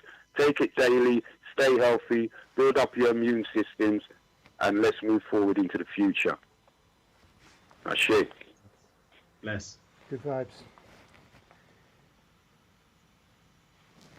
Fantastic. Thank you, Niles. Wonderful words, wonderful energies. As he says, let's stay healthy and move forward into the future. Okay, Toby, so there's so much to be spoken about. There really is. There's just so much to be spoken about. So many stories to tell. You know, we're starting the evening, but so much to do. I'm going to see if I can get ISIS. I think I might just go for a walk. You go for a walk. I'm not sure we're going to have ISIS actually, because she hasn't connected with me. I'm not too sure exactly what is going on. But why don't you go for a little walk, and we'll see where we end up. Fantastic. Yeah, just let me know who else I might bump into. Let me know who else might be on the line. You carry on. When you're ready. Yeah, go for it. See you down by the community centre. Cool.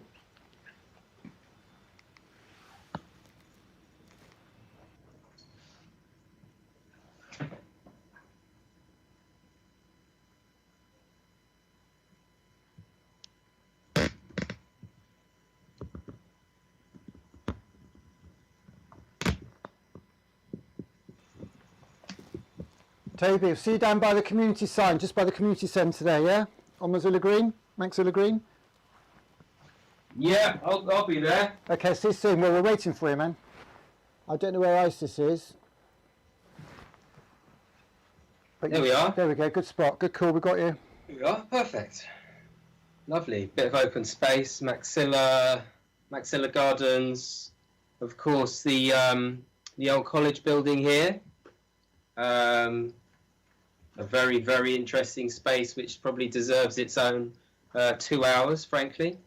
I mean, again, I'd like just to say to everyone, of course, this is what we've started here this evening in order to celebrate and mark the 50th year to the evening that Westway Trust was inaugurated back in the day, Friday the 5th, of February 1971, when the North Kensington Amenity Trust was inaugurated down at the Town Hall. This evening here, of course, we're here with the community that apparently weren't invited to their Town Hall that evening. So we're very much flipping things over here today, or this evening, and we're inviting the community to this moment. And we're talking to the community, and but it's really very much about a year, you know. My uncle once said this to me. He said, it's not about the day, it's about the year. Don't bother celebrating the day, celebrate the year. And I've really held that close for a long time now.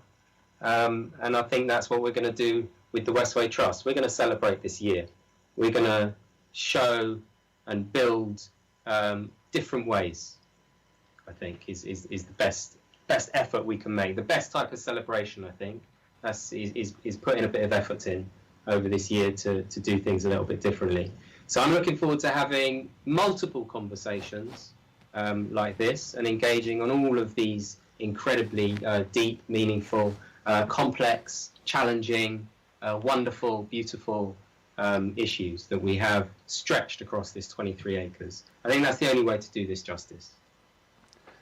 Okay, Toby, good news. I'm going to connect you through to Isis right away. Hello, Isis, can you hear us? Yep, can hear you fine. How are you doing? Oh, fantastic. Toby, Isis, go for it. Hey, how are you doing, Toby? Yes, lovely. I see wonderful books behind you. Yeah, well, you know, we've got knowledge. You always have to have the knowledge and the wisdom of those who've gone before us. So, yeah. And I can see the beautiful artwork from Sophie Lodge and the people at Henry Dickens and the kids. Beautiful stuff behind you, the bees. Yeah, so, you can see, the bees. There's bee that's still there. Those bees that they did, I think some of those went up on the library. Yeah, they were beautiful. Last year, wasn't it? And we were talking about the library only this morning. Artworks that are created in this area. You, of course, are part of the Pavilion Hive, of course. Yeah, and a couple of other things. Portobello Radio, obviously, Piers was on, and I'm part of the local. I see myself as a resident, but I also thought it was worth me mentioning the work that I've actually done at the Westway Trust, which I think is really important. And, you know, oops, that's me putting my hand over the camera. Okay, bearing in mind some of the things that have just been said already about the direction of the trust, I think it's important to talk about money. You know, we've spoken about the land and all the many issues that happened and how the community were disenfranchised, but there was also the issue of the money generated by the properties that you've mentioned, by some of the activities, how it's been spent. So some of the work I was doing a couple of years, starting, I think, 2019, was around participatory grant making. And I think that's something that I'm hoping will become a big part of how the Trust does its grant giving, and also the model of participatory consultation, just involving the community right from the start in planning and decision making, will become really embedded in the future of the Trust. Yeah, absolutely. I mean, absolutely. I mean, that's one of the biggest challenges that we've got really moving forward is embedding these types of new ways of working. Which they have pretty significant challenges themselves. But that's what we're really trying to do, and trying to take a step forward with that. What do you think is like some of the challenges that are around embedding that type of participatory work in your experience? Well, it's like they say, change is always difficult, because there's something that is said about change. It correlates to loss, because when you change, you lose something.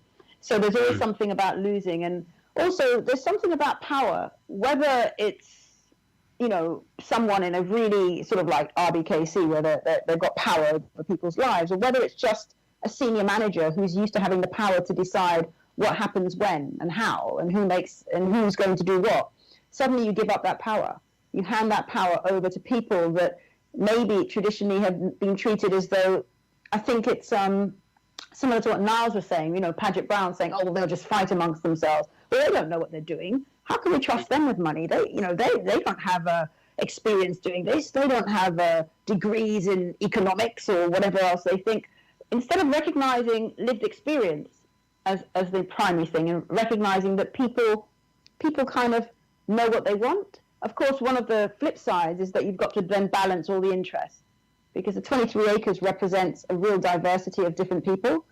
But if I think people come to these processes with true good intentions and build trust amongst people, I think people can find common cause and work together. Yeah, no, I agree. I mean, I think this issue of power is a really interesting one. Obviously, for a person in my position, where I've come up from, being I'm a community artist designer. I'm on precarious, low income. I've grown up in the local area. With not very much kind of tangible power, I suppose. And all of a sudden, I'm in this position that traditionally has a great deal of power.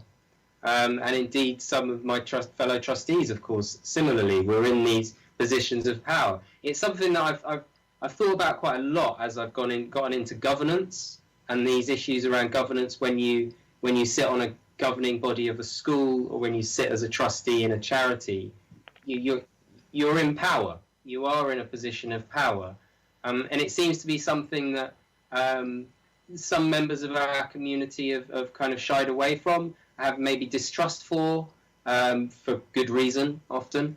And it's something that, I wonder how, again, with this participatory model, how you think we can begin to break down some of those barriers and, in a sense, welcome more people into power, as it were.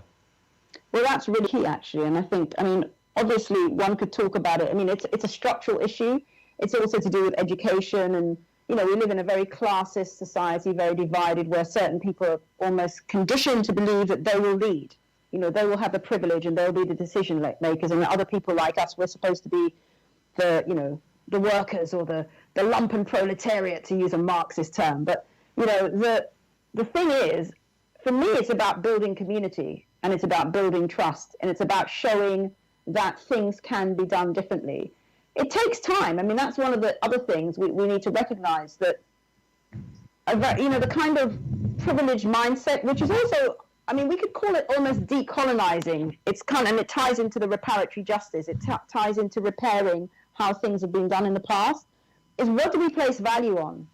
Is it value is only on bigger and better and quicker and more expansive, or is value on taking time and bringing, like you said, bringing people in, actually leading by example, giving people a chance to experiment, giving people a chance maybe to fail, but not always putting value on, well, it has to be done in 2 months, it has to be done quickly. And also it's interesting because I noticed that very often when it comes to community, when it comes to people like us, traditionally like us, who aren't in the powerful positions, we're expected, anything delivered to us has to be done really quickly and packaged really quickly. And, these fake consultations happen. Oh, time scales, time bound, it has to be done in this time. Yet when it's those in power, they can take as long as they like. They promise you something, it gets delayed. Look at all these big developments. This is supposed to happen then. So actually, let's find some equity, not equality. Let's find some equity in an equilibrium in the way that we in the community are treated, and the values placed on us, and the expectations placed on us, and those placed on big business and big companies, multinationals, etc., big government. Yeah, really, really good point. Because again, it plays into this whole situation of power. When you've got the power, you can stop the clock when you want. You can create money out of thin air. You can push out your budgets, push out your timescales as you wish. And yet, when you're not, when you're late for work, you get a warning. Precisely. So it's almost like that the very colonial thing where it's almost like being the parent. They are the parent and we're the children. It's the way that any parent knows. If yours are a bit younger, but if your 10-year-old comes home and says the F word, they get really into trouble and told off about. But once they're in bed, you and your friends can be sitting there swearing away. And there's this kind of paternalistic thing that we're allowed to do this. We wear the long trousers, like the colonialists did, and these little primitive natives, they wear the shorts. You know, we're men and they're boys. And I think we need to move away from that. It's such a colonial mindset. You know, we've got to decolonize, and we've got to repair the way this whole thing works. Yeah. Well, I'm very glad to hear you bring in the decolonial word, the issue of decoloniality, something that's very close to my heart and something I'm doing a lot of work around myself at the moment. And there'll be lots of time for us to get into that. But as you bring up your own children, young people, as a parent of two young people, they're not that young anymore. Not so young. Well, you know, that's another debate, isn't it? I mean, where are the lines these days around youth and young people? I think you could be young until you're like 35, 40, maybe 44. But how is it right now, do you feel, as a parent of relatively young people who I would say they're young, but they're really in a transitional stage, very interesting age, aren't they? Because when you get into your 20s, and you know, that's a very delicate time. You feel it's interesting because my eldest will be 27 this month, and that was the age I was when I had her. And when I had her, when my ex-husband and I we got married when we were like 26, and we had her when we were 27, and it's weird to think that I had a child. Now I look back and think, now I'm in my mid-50s, about 27 I had a child, and I was raising a family and responsible for a home, and she, you know, she has a very different life. Thankfully, I'm not looking forward to being a grandmother anytime soon, but like, I don't know. I mean, but I wonder again, because the society, you know, we were joking about it earlier on Portobello Radio, Piers, Greg and I, we were sort of saying, oh, well, we've messed up the world, you know, ha, ha, ha. But actually, there is an element that there's a freedom that they have, but then there's a loss of something, which is they, like, I had a, you know, I was able to get a place to live that was affordable in this area. Now, that would never happen for my daughter, either of them. They could not afford to live in Portobello, in Ladbroke Grove, in Notting Hill, in anywhere in the Royal Borough of Kensington and Chelsea, so-called, or anywhere in central London. My younger one lives with her father in Westminster, just across the Harrow Road. But again, she couldn't afford to rent an apartment. When I was in my late teens, I lived in a place called Isleworth, and me and my ex-boyfriend, or well, boyfriend at the time, and a flatmate, we rented like a 2-bedroom place. You know, I had a job where I probably earned about, 80 or 90 quid a week. We used to put like £7 each in a week. And I used to, you know, after work, I was running a car. I mean, it wasn't expensive. It was Triumph Herald, but I used to go and get like 21 quid's worth of shopping. That would last us for it would be so much food, honestly. We'd have friends round. We were obviously smokers and drinkers at the time. People were always hanging around. We were living like hippies kind of thing. But we had a lifestyle in my early 20s that my daughters could never have because they could not afford it. Because young people have been priced out of housing. They've been for education. They've been priced out. I got paid £3,000 a year in grants to go to university to do my first degree. My daughter, the youngest one, has thousands of pounds worth of debt. The other one's just started uni. Will again walk away with thousands of pounds worth of debt. I don't know. They have a freedom in the sense that there's things like social media, and there's things that I never had, and it was like science fiction for me. But then I feel like there's a loss of a lot of things. So I really can't imagine what it's like now to be the age I was, you know, when I had her, that she is now, because the world is there's so many things wrong with the world, even though there's so many opportunities.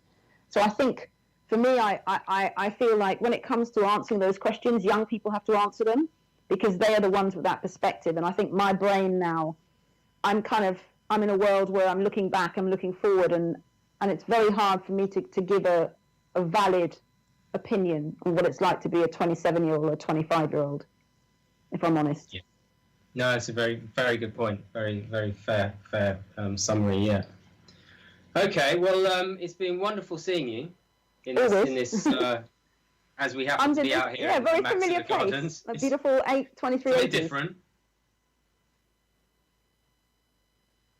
Sorry? Yeah, it's interesting to be out here in the 21st century in Maxilla Gardens. Yeah, completely different type of way of doing things. But one last question: what do you think about all of this stuff? What we're doing here, and you know, I know obviously you're part of Portobello Radio. You also do we've been doing shows online with the Afrocentrics and with the Portobello Pavilion Hive. Sorry, you know, you're quite well engaged with these. What do you think about all of this sort of stuff, like what we're doing this evening and stuff? How do you feel about it? I think it's a great initiative. I think it's important to humanise the trust. I mean, that was one of the issues. I mean, Niles really broke down very well the 5 tenets of reparations, and this is what we're doing. The work you're doing and the other colleagues from the community, and, you know, big up to all of you for the hard work. It's a very hard job. I hope people listening realise it isn't a big job that's been taken on you in particular, Toby. You've taken a huge, mammoth task, so massive respect for what you're doing. You know, what you're doing is humanising the trust. I mean, there was a time when people in the trust would not even speak to the community, let alone spend their evenings when they could be doing whatever family time, actually engaging with the community and sharing their plans and their hopes and their, you know, for the future. There was a time when to speak to a chief executive, you had to go through a PA, and you had to, you know, it was just so bureaucratic and unnecessarily so. And considering, like we always make the point, the 23 acres is ours. The trust was supposed to hold it in trust for the community. And what they did is they excluded us, pushed us far away, and made us believe, like I said, they're the adults, we're the children, do as you're told. Speak when you're spoken to and answer when you're called, as I was told as a child in Trinidad. So actually being allowed now and being encouraged to have a voice, it's great. Keep it up.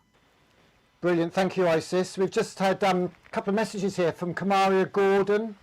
She's quite keen to understand the compensatory element to the past tenants, and particularly keen to hear from Pepe Francis. Now, I think we've got Pepe lined up. So, bye, guys. If you don't mind, Isis, lovely to hear from you. Wonderful, wonderful. Last words, Isis, last sentence, last words, go on. Keep up the good work. We want to be able to trust the trust. Bless Spot on. Thanks, Bye. Isis. Brilliant.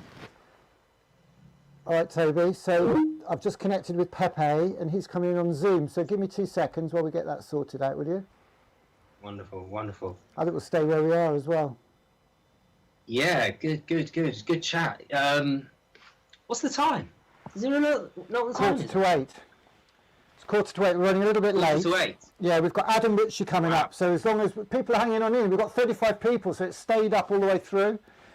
It hasn't dropped much below that, so we've got real support here. If anybody'd like to pop a message, any questions for Toby while we're getting Pepe on the line, just put a shout out now. Cool. Yeah, please, any questions? Go for it.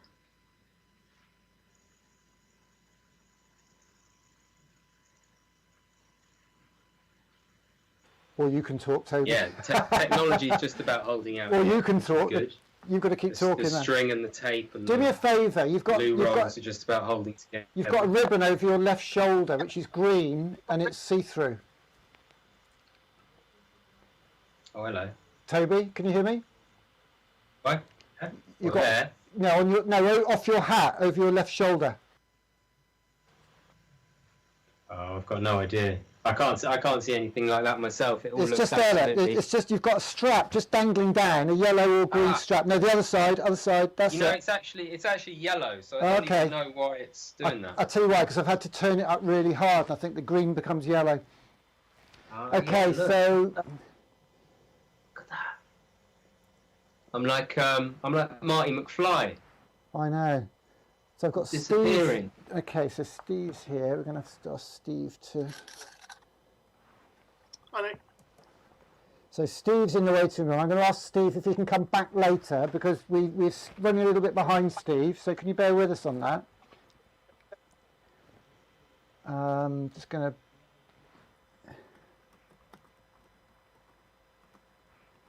keep talking, Toby. We'll start talking. Oh, sorry. Go for it. Just say something. Just keep talking. I was chatting to Pepe on the phone, but he's not in the Zoom yet. I need Pepe on first. So the way we're running now, just so you know, is that Sam Shervington can't make it now. He's sort of going to catch up with you later, which is great. Good vibes. Keeping it positive.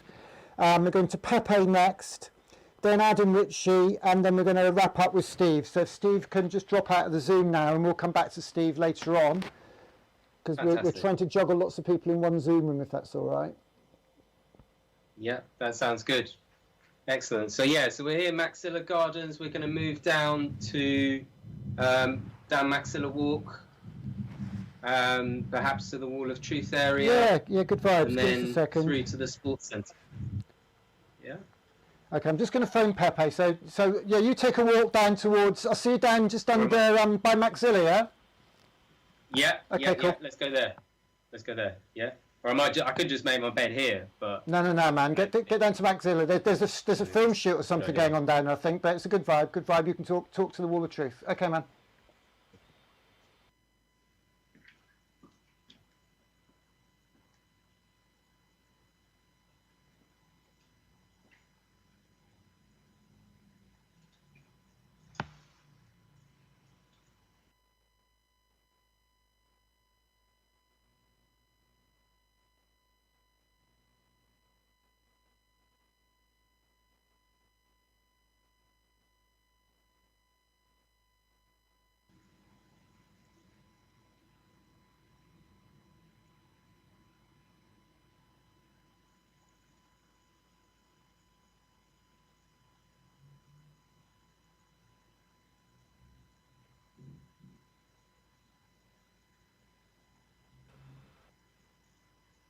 Okay, Toby. Yeah, we're waiting for you, man. Where are you? You took the long route, did you?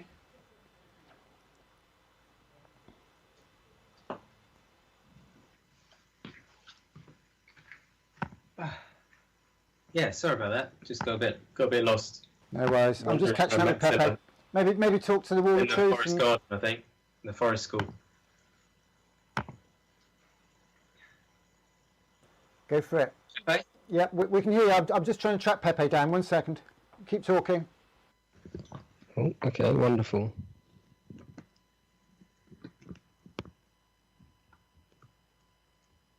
Oh, just hoping my camera's okay there.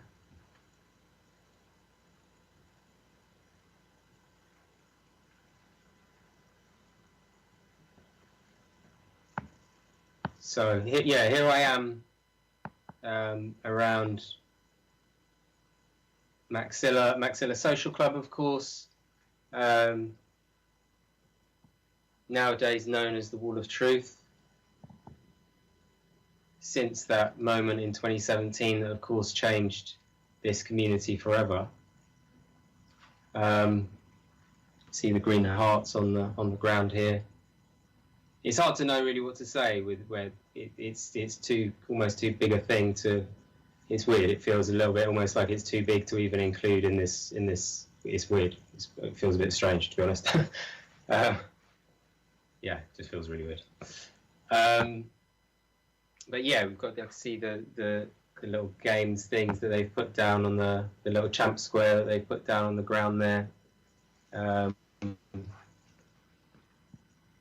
And yeah, we've got, of course, Hope Gardens, the wonderful space that local people have pretty much reclaimed, and just behind the cars there, that wonderful space there, led by Just Solutions 123. Do some great stuff there. It's a beautiful little space that they've developed since 2017. Of course, got Maxilla Social Club, a place where, again, one of those places with undoubtedly filled with absolutely millions of memories over the years. Of course, we've got the Men's Shed that's being developed just next to Maxilla Social Club. Oh, my camera's about to drop right off, so let me just fix that. And yeah, so I mean, it's a really interesting space actually around this area, just because of the sheer amount of things that are going on and have been going on through the years.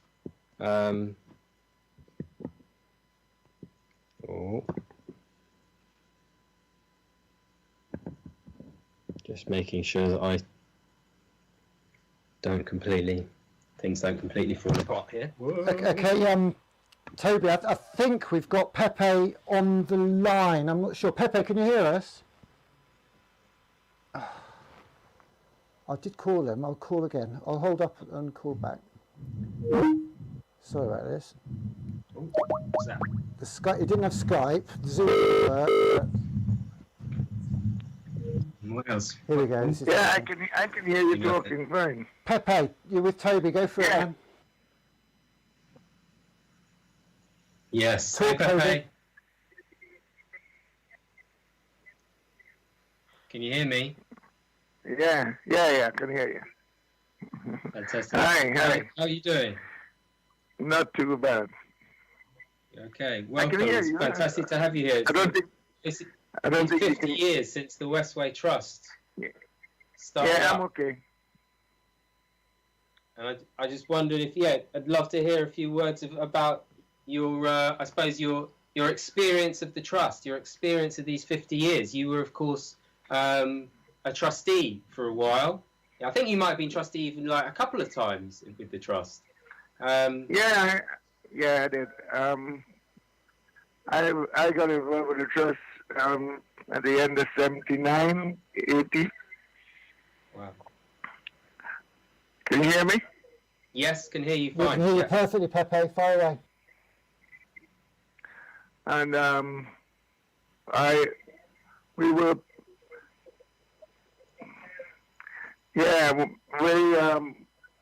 with Ebony Steel Band, we built an extension at the back of Akron Play Center.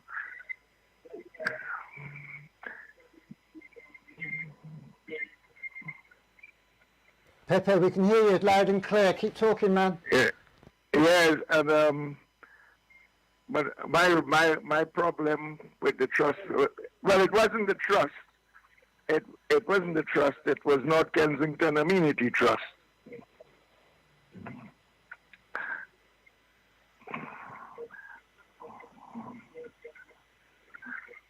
And Mr. Roger Matlin was the man in charge at the time. And when I went on to the Trust Management Committee, the way the Management Committee was set up, you had 7 councillors and one community rep, which I was, and that's how Roger was able to do all the things that he did. I mean, a lot of the black organizations under the Westway was closed down by Roger. I think I was the last one for him to get rid of, because he took me to court to get me in the play center off that land. Jeez. And I remember we went to the High Court. That cost me £12,000, and we lost the case. And he eventually pulled that building down, which is now Akram Village. And we dispersed the steel van, the play center, all the kids from the playground, had to go all over the place. We had to find other places for them to go. Us as a steel band, we moved around for a long time, and this was in 2002.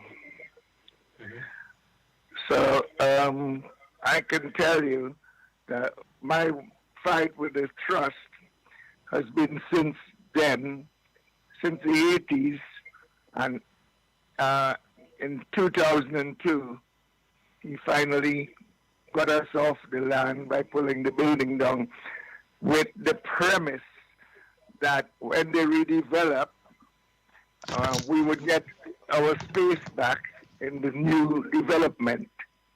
And as you can see, it's 2020 is 2021 now, and there's nothing developed.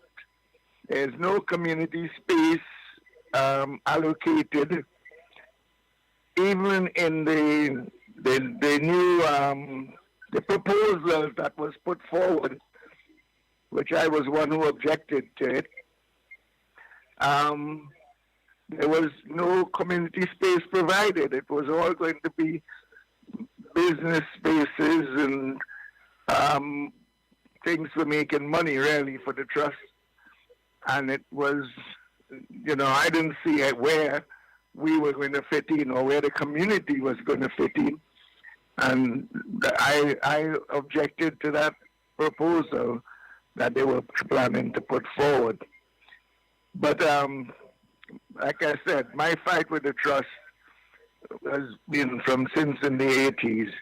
So when we were building our extension, which we spent £100,000 on, Roger was trying to stop it, but we got backing from Councillor Freeman, who was then the leader of the council, so we managed to get it built. I was also the chairman for Acklam Play Center, so that building concerned me in a very big way. And it was hurtful to see that building being pulled down in 2002. And I'm still waiting to see what Westway Trust is going to do about the people like myself and Rodney Gordon, who passed away sadly. Bruce, who had the workshops just where you were standing earlier, up by St. Mark's Road. And Bruce fought him for 15 years, and eventually he still lost. Unity Community Association and the rest with the restaurant, which is now part of the gym. All these things that I have and in my mind about this to see where it's going. But thankfully, I think with you at the helm now, I think things will begin to change. I can see that you have the mind to make changes, and as you know, you have my support all the way.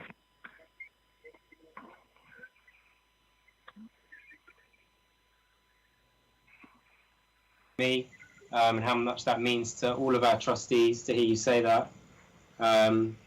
It's a real honour that you're here this evening to mark this moment and give us a story, and your experiences of the reality of what yourself and others have been through at the hands of the trust and at the hands of the council. It's something that is so important that we really properly engage with and listen to what yourself and others have been through. It comes back to that point about reparation, of non-repetition. It's just so important, and it's so important that we take some of these experiences forward, obviously, as we now begin to engage with the council as well, and begin to pull apart their part to play and how they were a part of this situation for 50 years. What you do with Ebony, of course, there are all of the other, the steel pan bands around. Of course, locally, we've got Metronomes as well. We've got Mangrove, of course. You engage with so many people of all ages, of course, young people, but people of all ages you engage with. How important is it for organisations such as Ebony to be on this land, to be in this area?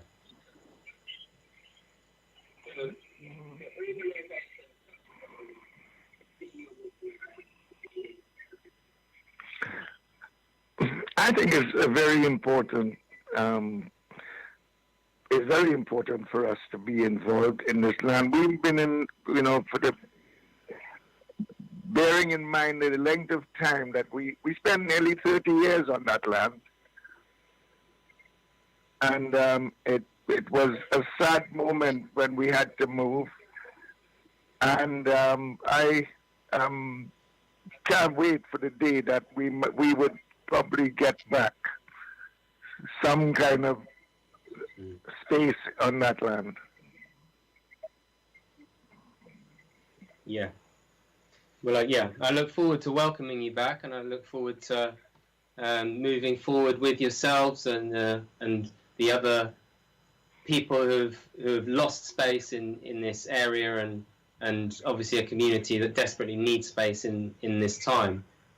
So really looking forward to working with Ebony, and I understand that you've gotten a foot back at the moment into the land, onto the land, but I think that there's clearly a lot more work for us to do together to really reflect all that you've said this evening. Really, just everything that you've said this evening about the work that you do and the experiences that you've had.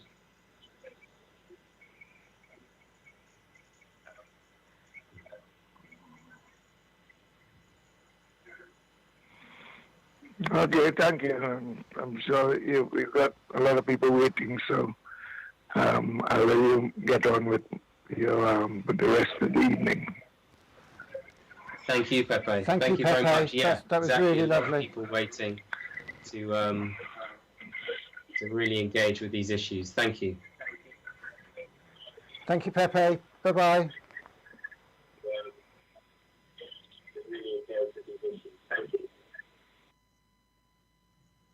That was a good session, Toby. Nice little piece. Wow, it's amazing. It's amazing just to hear it from someone who's been here, as he said, from 1979. That was a couple of years after I was born. I was literally a child. Yeah, I won't go too much further into that, but into my own story. But it absolutely is incredible to have been there and seen everything. I mean, I can't even imagine. I can imagine a little bit, because obviously I've been involved with campaigns and looking after our assets in North Kensington for 5 years, and that's given me enough of an experience of what it's like to be under the pressure that local authorities can put on a community, corporate interests, money, the economy, etc., etc. But to hear there from someone who's felt that, and you can hear that when you lose a space like that, that's just absolutely fundamental to your life, to your culture, to the people around you, to your family, to your networks, it's just completely devastating. And yeah, it's just incredible to hear, and I'm really looking forward to re-engaging. Obviously, we've got the technical issues and stuff all a little bit shaky this evening, but one thing I'm really looking forward to for the rest of the year is getting things a bit more stable on the tech front, so that we can really engage with a lot of these guests this evening, and all of the others, just so many other guests in the area. So I'd say again to anybody watching this evening, do get in touch, and we would love to hear from you. We'd love to talk about your experience with the Westway Trust. Of course, we've got westway50.com, which is our website now that's up and running, which is going to hold a lot of the history of this organisation now, and it will be our home in a sense for the next year to really build on what we're doing this evening. So please do engage. Please get in touch. Drop your comments in. Let us know what you think and what the Westway means to you, and what the Westway could be all about in the future.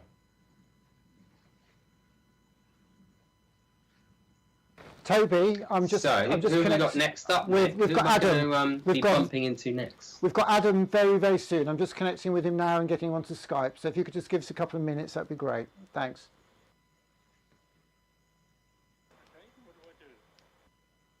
I suppose I've just got to keep on speaking, haven't I, really? You've frozen on us. Because my internet connection or something is slowing slightly down here. But we're looking forward. Our last two guests, I believe, are going to be another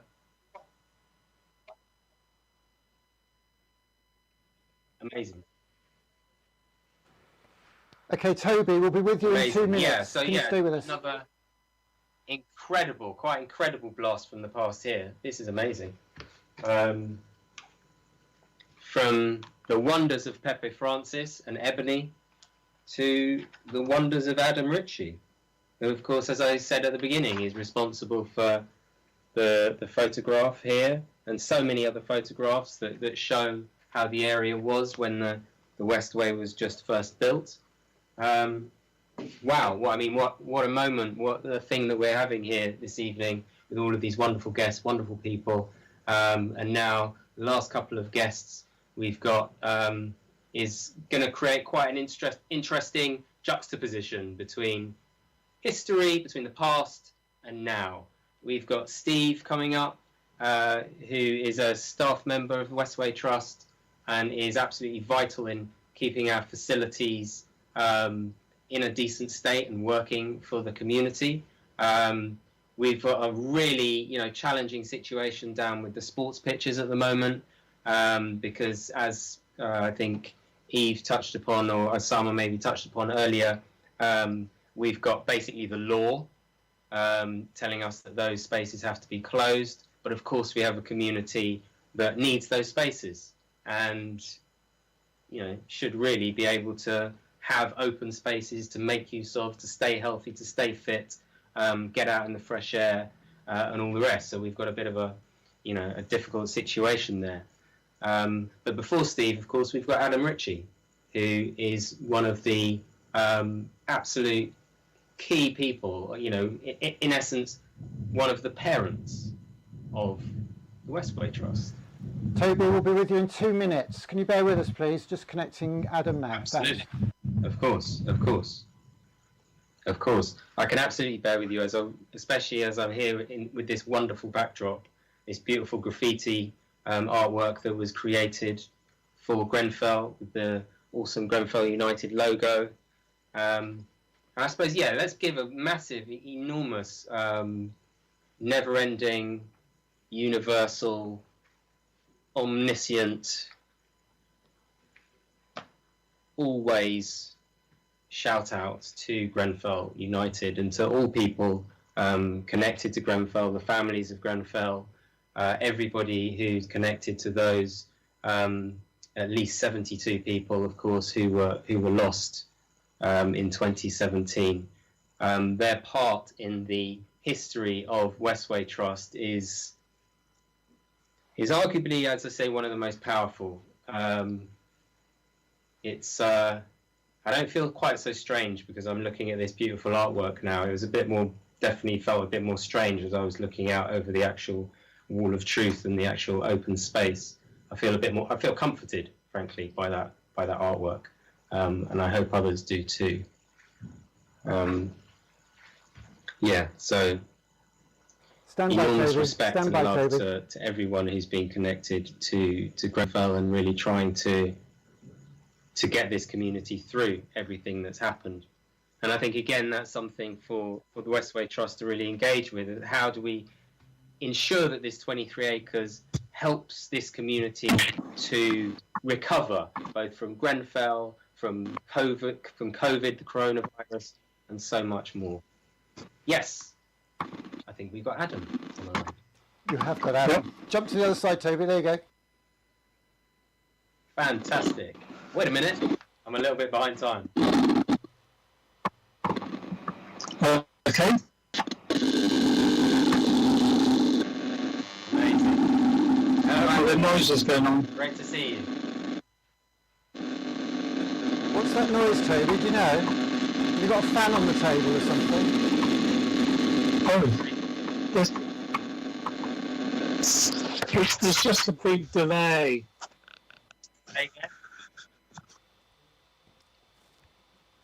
Toby, can you hear us? Oh, yeah, that's good. Okay, can everyone hear? Perfectly. Toby, can you hear us? Perfect. Yep. Yeah, that's good. Adam, I think you've got a phone on or another device in your room. Can you turn it off, please? Yes, there's a delayed sound. You've got two devices on. Can you turn one off? I've turned the speaker off. Great. I think we're working. Go for it. And your film is ready to go, Toby. Adam, when you're ready. Okay. Hi, Toby. Hello, Adam. Hi, Toby. Hi. Hi, Adam. It's great to have you here in this kind of this virtual Westway space. It's a bit different, but welcome to the 21st century. Welcome to 2021. 50 years to the evening that this organisation came into being. Tell us, what was it like at that time?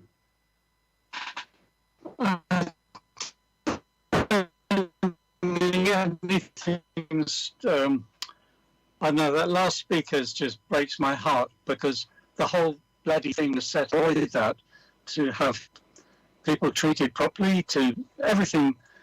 What I made was a complete disaster. I mean, nightmare.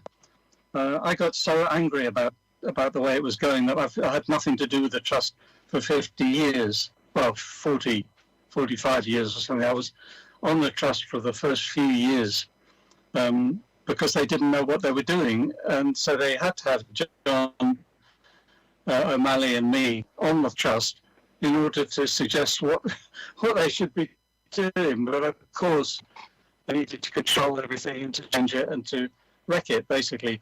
I mean, the open idea we had to start with, just, the community connection just never happened. And Maitland sued lots of people and made people's lives a misery from the way he was doing stuff. It was just appalling. Thank God there's all you lot. I think probably the most awful thing is that it's because of Trellick that they've actually had to give way, the council, and make way for changes to be happening. And I hope that you and the other trustees and the new management that you're going to get in will make things work properly, which should have happened 50 years ago. But I mean, Kensington Council has been treating North Kensington like shit for 120 years. It's not just recent.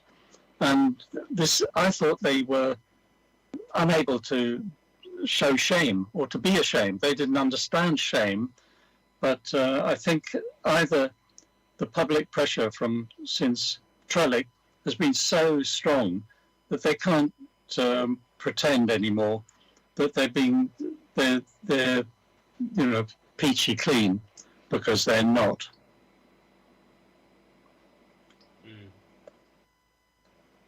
Yeah, absolutely. I mean, this is it. The terrible events of Grenfell they really did completely kind of open up the eyes of so many people locally and of course all over the globe. We're going to see the events of the public inquiry play out in front of us over the coming weeks and months, and I'm sure again that's brought potentially a humility to the council that they desperately needed. What do you think is possible on the land now? I mean, what were you trying to do?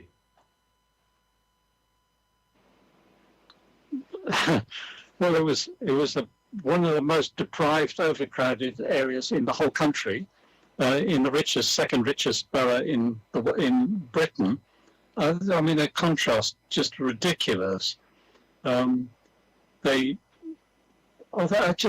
did everything that was everyone else has complained of as well. They just kept me angry for a lot more than 50 years, and the basic sort of astonishment that they would allow things to be so bad in North Kensington when they were such a rich borough, and they just treated everybody in the north like rubbish, not like human beings. It was just awful. there was the worst, most overcrowded housing in Britain, and they were very happy that private landlords continued it. And it's just beyond belief that there was a deficiency of 150 acres of public open space in North Kensington. There was, what was it, 90% of the houses that Jan O'Malley did the 2,000 house survey of were below minimum standards for human habitation. I mean, beyond belief that in this rich borough. And they didn't find that unacceptable. That was quite acceptable because someone else lived up there. It wasn't people like them. Anyway, I'm sorry to be still angry about it, but the message. He asked what you wanted. Oh, yes, I've just had a message. You asked what was my vision. My vision was for an open, generous, interesting, for lots of variety of things that people wanted to do and needed in the area. That was the vision. That was the vision. Shall we cut to your film, Adam? Yeah, that'd be great for me. Yeah. Could you introduce it very quickly? Is that all right, Toby? Okay. Could you introduce the film for us, please, Adam?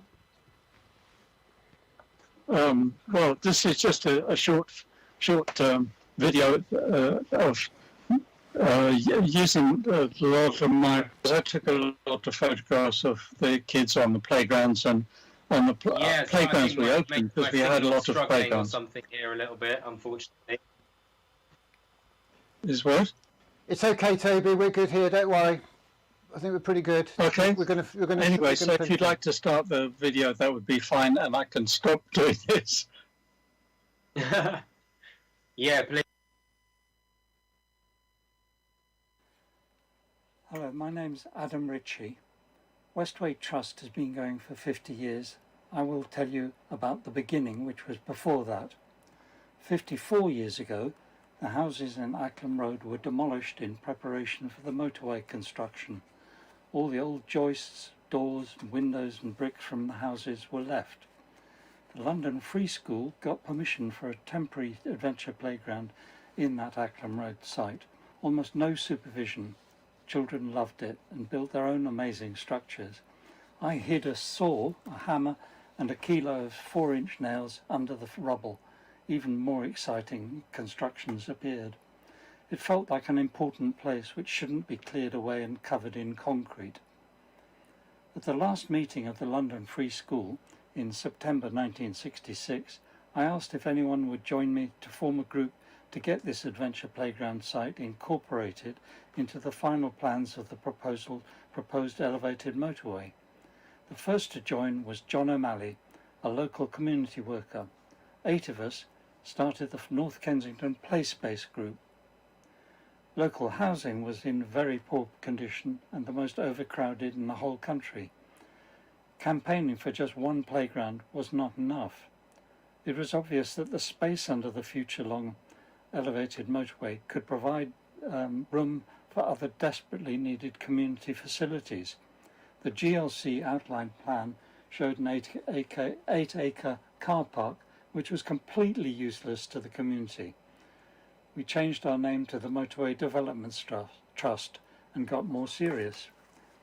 We had meetings with all the local groups and public meetings. We put up 15-foot long outline map of the motorway. We asked people to write what they wanted: preschool playgroup, supermarket, halls for hire, meals on wheels, commercial storage, public laundry, rehearsal rooms, sports facilities, old people's club, cafe, library, post office, garden centre. So all these suggestions were practical and desperately needed. While John and I had meetings with the GLC and Kensington Council, we gained support from many local groups and many journalists. A major London charity agreed to seed fund whatever trust might be set up in the future to develop the scheme. If it was ever built, that was working on the future. Back then, each South Kensington child had 10 times more public open space than each North Kensington child. Play space was needed here and now. From 1967 on, we ran 10 playgrounds in summer play programs, and 200 students were invited to come and help, and they came. The photographs show some of these playgrounds. In 1968, we also got 6 bays under the motorway between Ladbroke Grove and St Mark's Road. In 1969, the students were also conducted a detailed housing survey of 2,000 houses organised by John's wife Jan O'Malley. 90% of these were below minimum medical officer of health standards for human habitation in the second richest borough in Britain, a borough apparently without shame.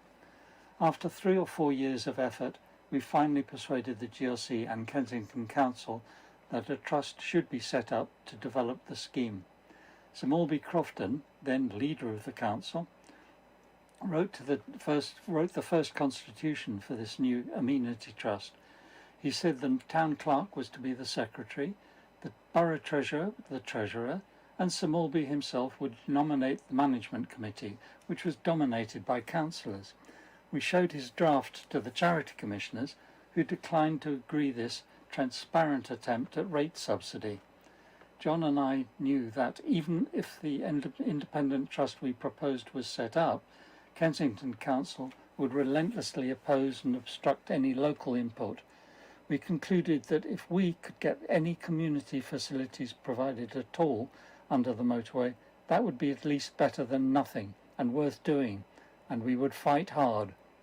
It's shocking that it's taken 50 years for the local community to take charge of what should have been their scheme from the beginning. Thank you.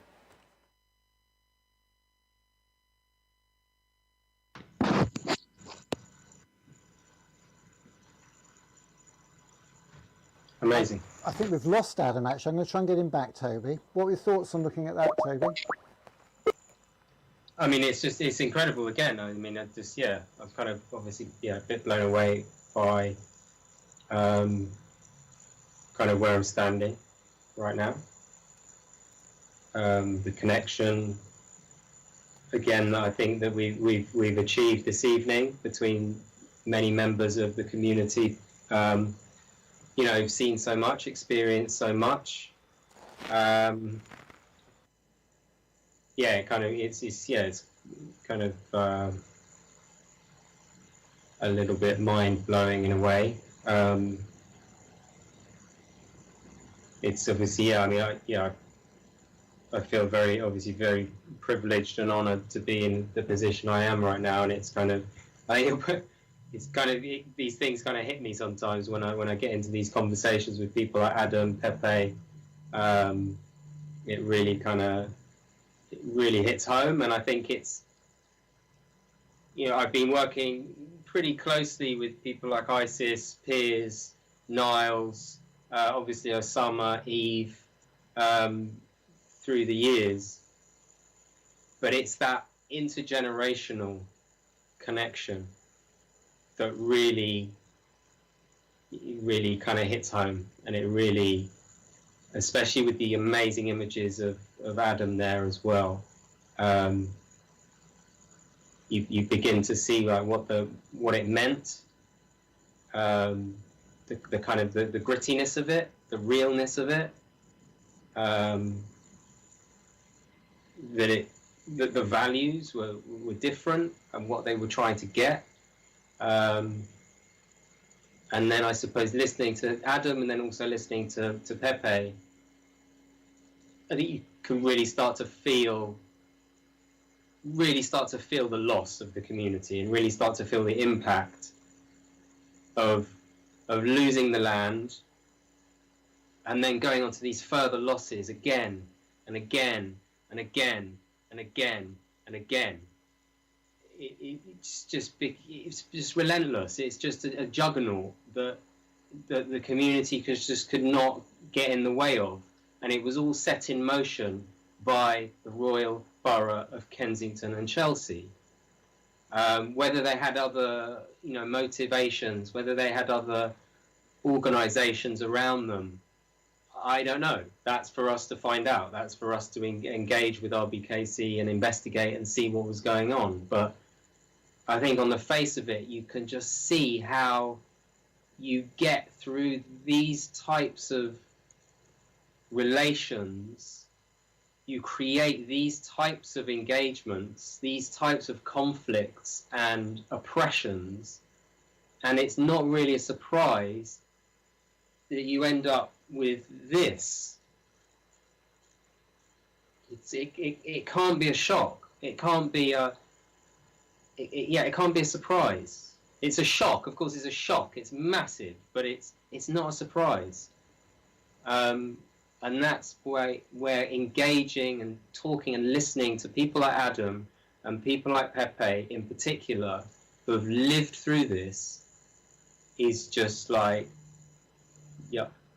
it's just kind of next level, really. And I think the 23 acres in its 50th year of the trust needs to begin the work of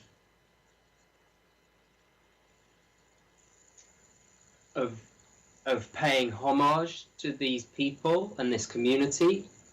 It needs to start the work of being a structure and of being an organization. I mean, the structure, the Westway, the land needs to begin the process of becoming a space that stands as testimony to really, truly, to what has happened here. And yeah, that's a pretty massive. That's what it is. It's huge. It's a huge thing. So I'm going to lose myself. Yeah, Toby, it's good. I know it's a very powerful image. We're just about to wrap up. We're running half an hour late, so thanks to everybody for sticking with us on this. I've just had a phone call from Steve, I think, on your technical team. He's quite keen to meet you down at the sports area. We're running a bit late. I'm really sorry, Toby. You're going to have to run down there this time, mate. I'm sorry. Can you just run down there now, please? Quickly. Please don't hang about. Get down there. No, it's best. It's best Thanks, I run. Yeah, please run. Go for it.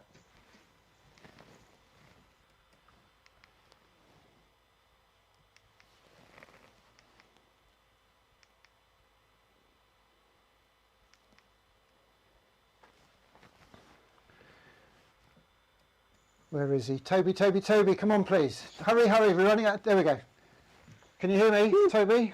Yeah, I'm here. I'm hoping we're going to have Steve on the line. I can see him. Let's have a look. There he is. Steve, can you hear us? Yes, I can hear you. Go for it, guys. Steve. I'm like a disc jockey of Westway Trust team, aren't I? Here, DJing people. Go for it, guys. Dub plate styling. Okay. You are the producer right now, 100%. Hey Steve, how's it going? How are you doing? Thank you. Yes.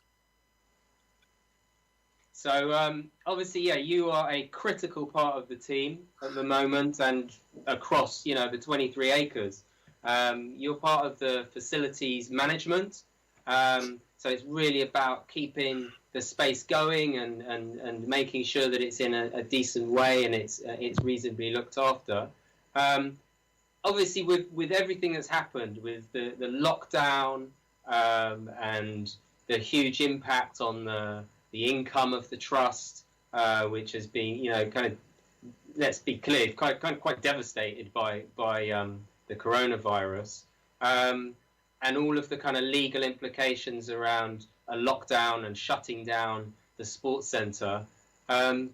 Please tell us what are the pressures? What are you seeing now on a day-to-day? What's it like at the moment on the 23 acres?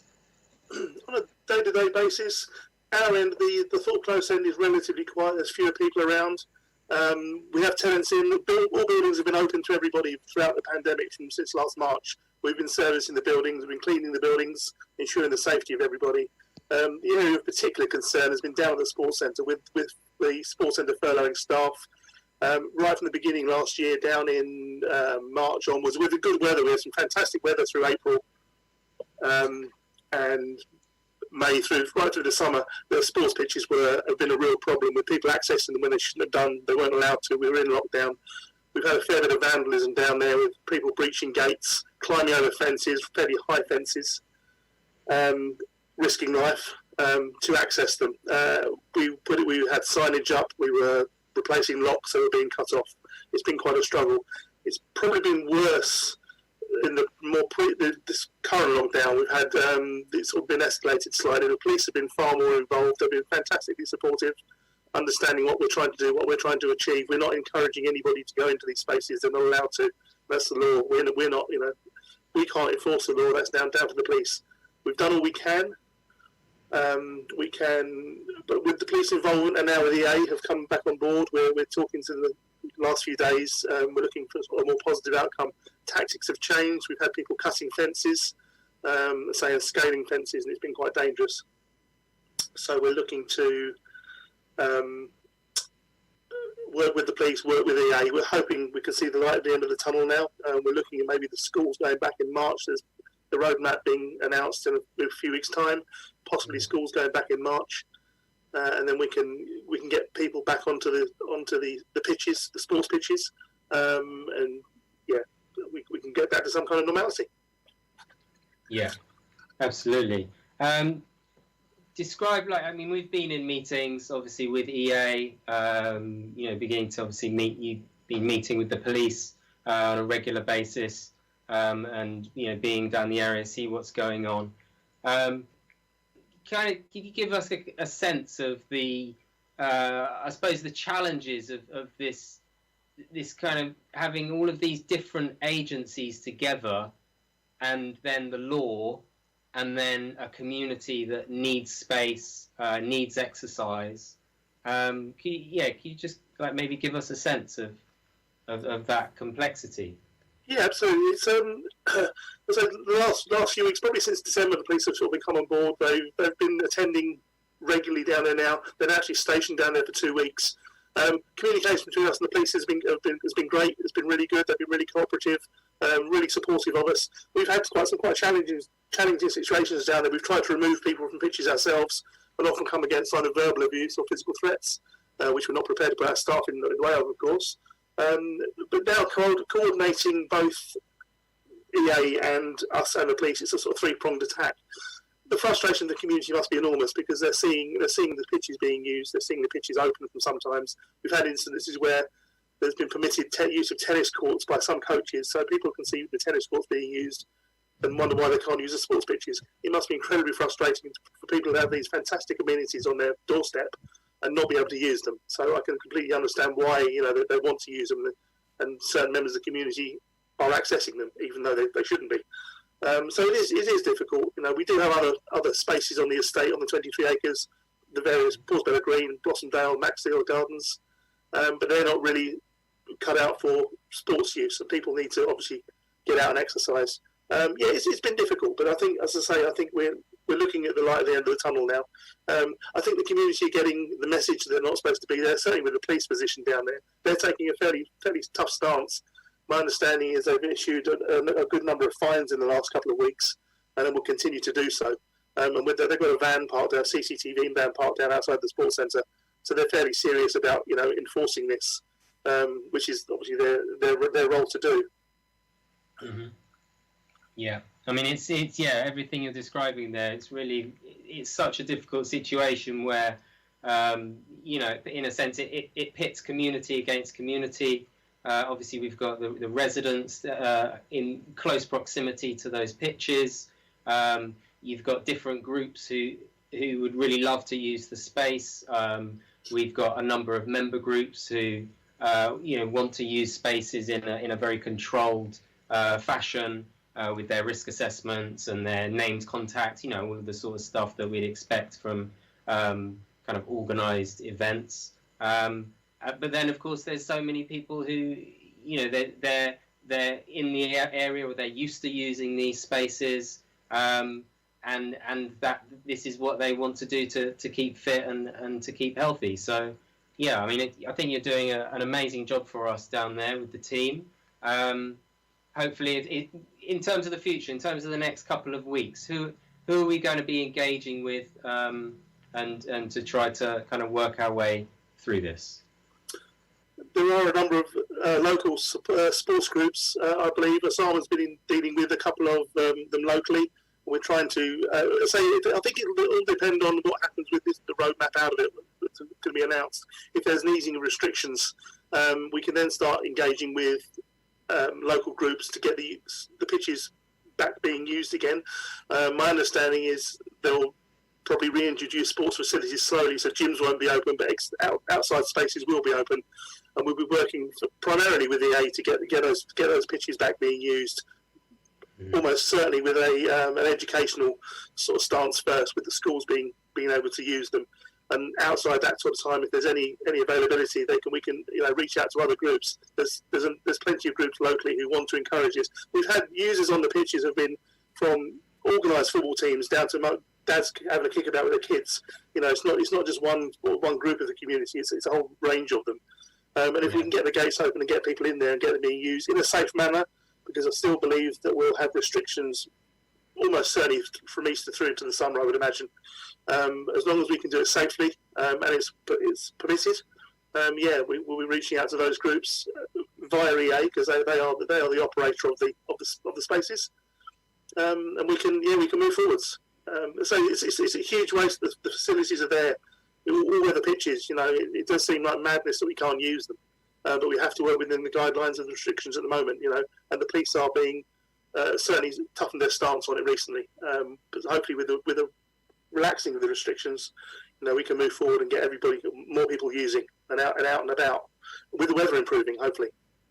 Yeah, absolutely. And then just lastly, on that point of the restrictions, again, I mean, we're talking about the law here, aren't we? We're talking about effectively a lockdown means that sports spaces are simply off limits to the public, and so it's literally the full strength of the law coming in. Is that correct?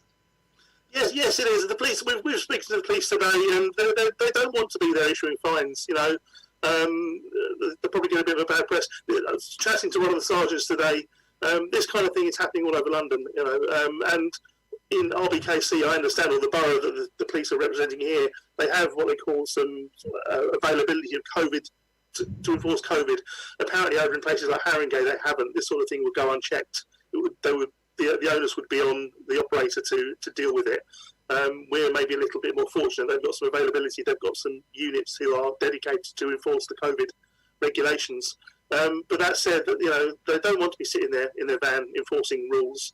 They've got plenty of other things to be doing, but it's got to the situation, and I understand that the problems we're having along Westway have gone up into the higher echelons of the council and local government. I believe it's been discussed. It is a concern. Right at the beginning of this pandemic, the trusts were being sort of accused of enabling people to get into the pitches, which wasn't true. And we're doing our best to respond to all the inquiries we've had, and the frustration by some of the local residents. They're sitting in flats overlooking it and watching people play football at 10 o'clock at night, 20, 30, 40, 50 people. The amount of litter they've left behind more last summer when the weather was warm was horrendous. We had real problems in keeping on top of it. So it's not just the accessing of the pitches. It's the antisocial behaviour that's been going on alongside it, which has caused issues to residents. And we're trying to balance both. We're trying to balance the needs of the community for exercise and out to release that energy, balance with our neighbours. Because we've got 23 acres. We're almost surrounded on most sides by residential properties at various points of the estate, particularly down at the sports centre. And we're just trying to balance the needs of everybody. It's not been easy. It's certainly not been easy. Cool, absolutely. Well, thank you so much for joining us this evening, cool. Steve. It's been really good and powerful to hear, from someone who's there on a day-to-day basis, who's got such an oversight. You've been with the organisation for a few years now, and you're seeing, the whole 23 acres. And it's really great to have you on board and supporting us to try and get through this really difficult time. Thank you for outlining the very real pressures that we're all dealing with. And I look forward to seeing you soon. Can I just finish on a slightly positive note, if I may? Of course. I've been with the Trust for years, and I've known very little of the previous 47 years, of course. But what I have learned very quickly, every day has been a school day since I've been here. There's been some horrendous things done. by the trust to the community across the years. It's very apparent and certainly highlighted in the report. But just really a shout out to the current staff we've got. Not to working in the facilities team, in looking across at learning, at the grant people, the gardening team, who I'm just now getting to know more because I'm running them temporarily. We've got a fantastic bunch of staff. We really have.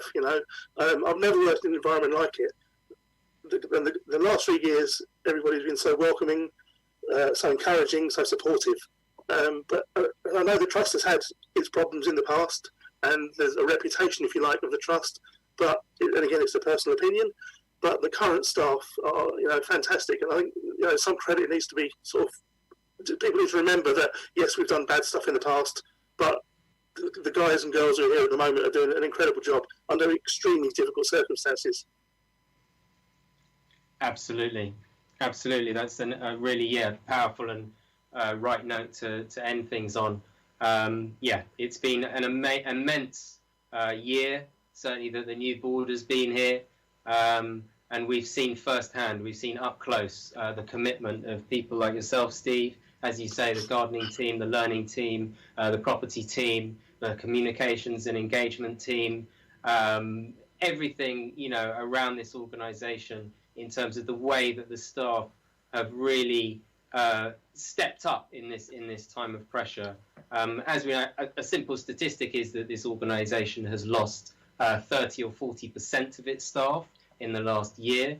That's had an enormous impact, and I can tell you, with everything that I've been watching everywhere as chair of this organisation, I see people really getting stuck in, supporting each other, pulling together, and really literally putting in sometimes cases, their bodies actually on the line, and really pushing themselves beyond to support the community and to support their colleagues. So I really do echo what you said there, Steve, and it's been a real pleasure to see that up close, and a real honour to work with you and the staff to turn this organisation around and make it something that the community can be really proud of.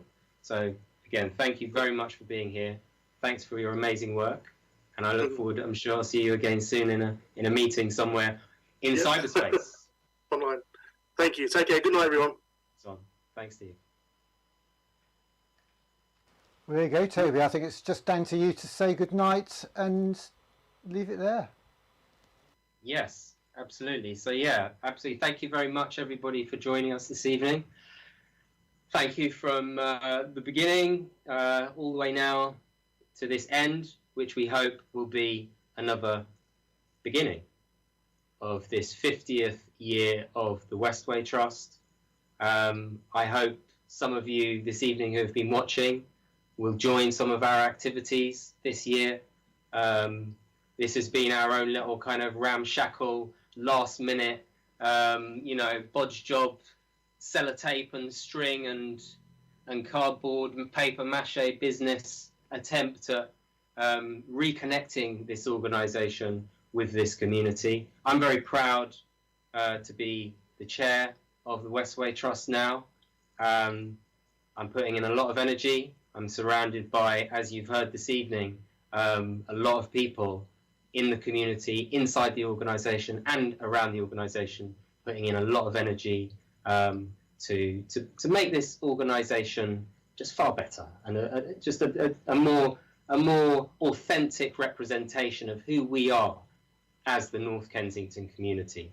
And I hope that you will, in the words of our predecessors, which I wasn't so keen on, I do hope you will genuinely join us to create this new space and make it something just far better for our community, and a space where our community can truly grow and flourish in the future. Thank you very much for joining us. Look forward to more this year, 2021. Stay good.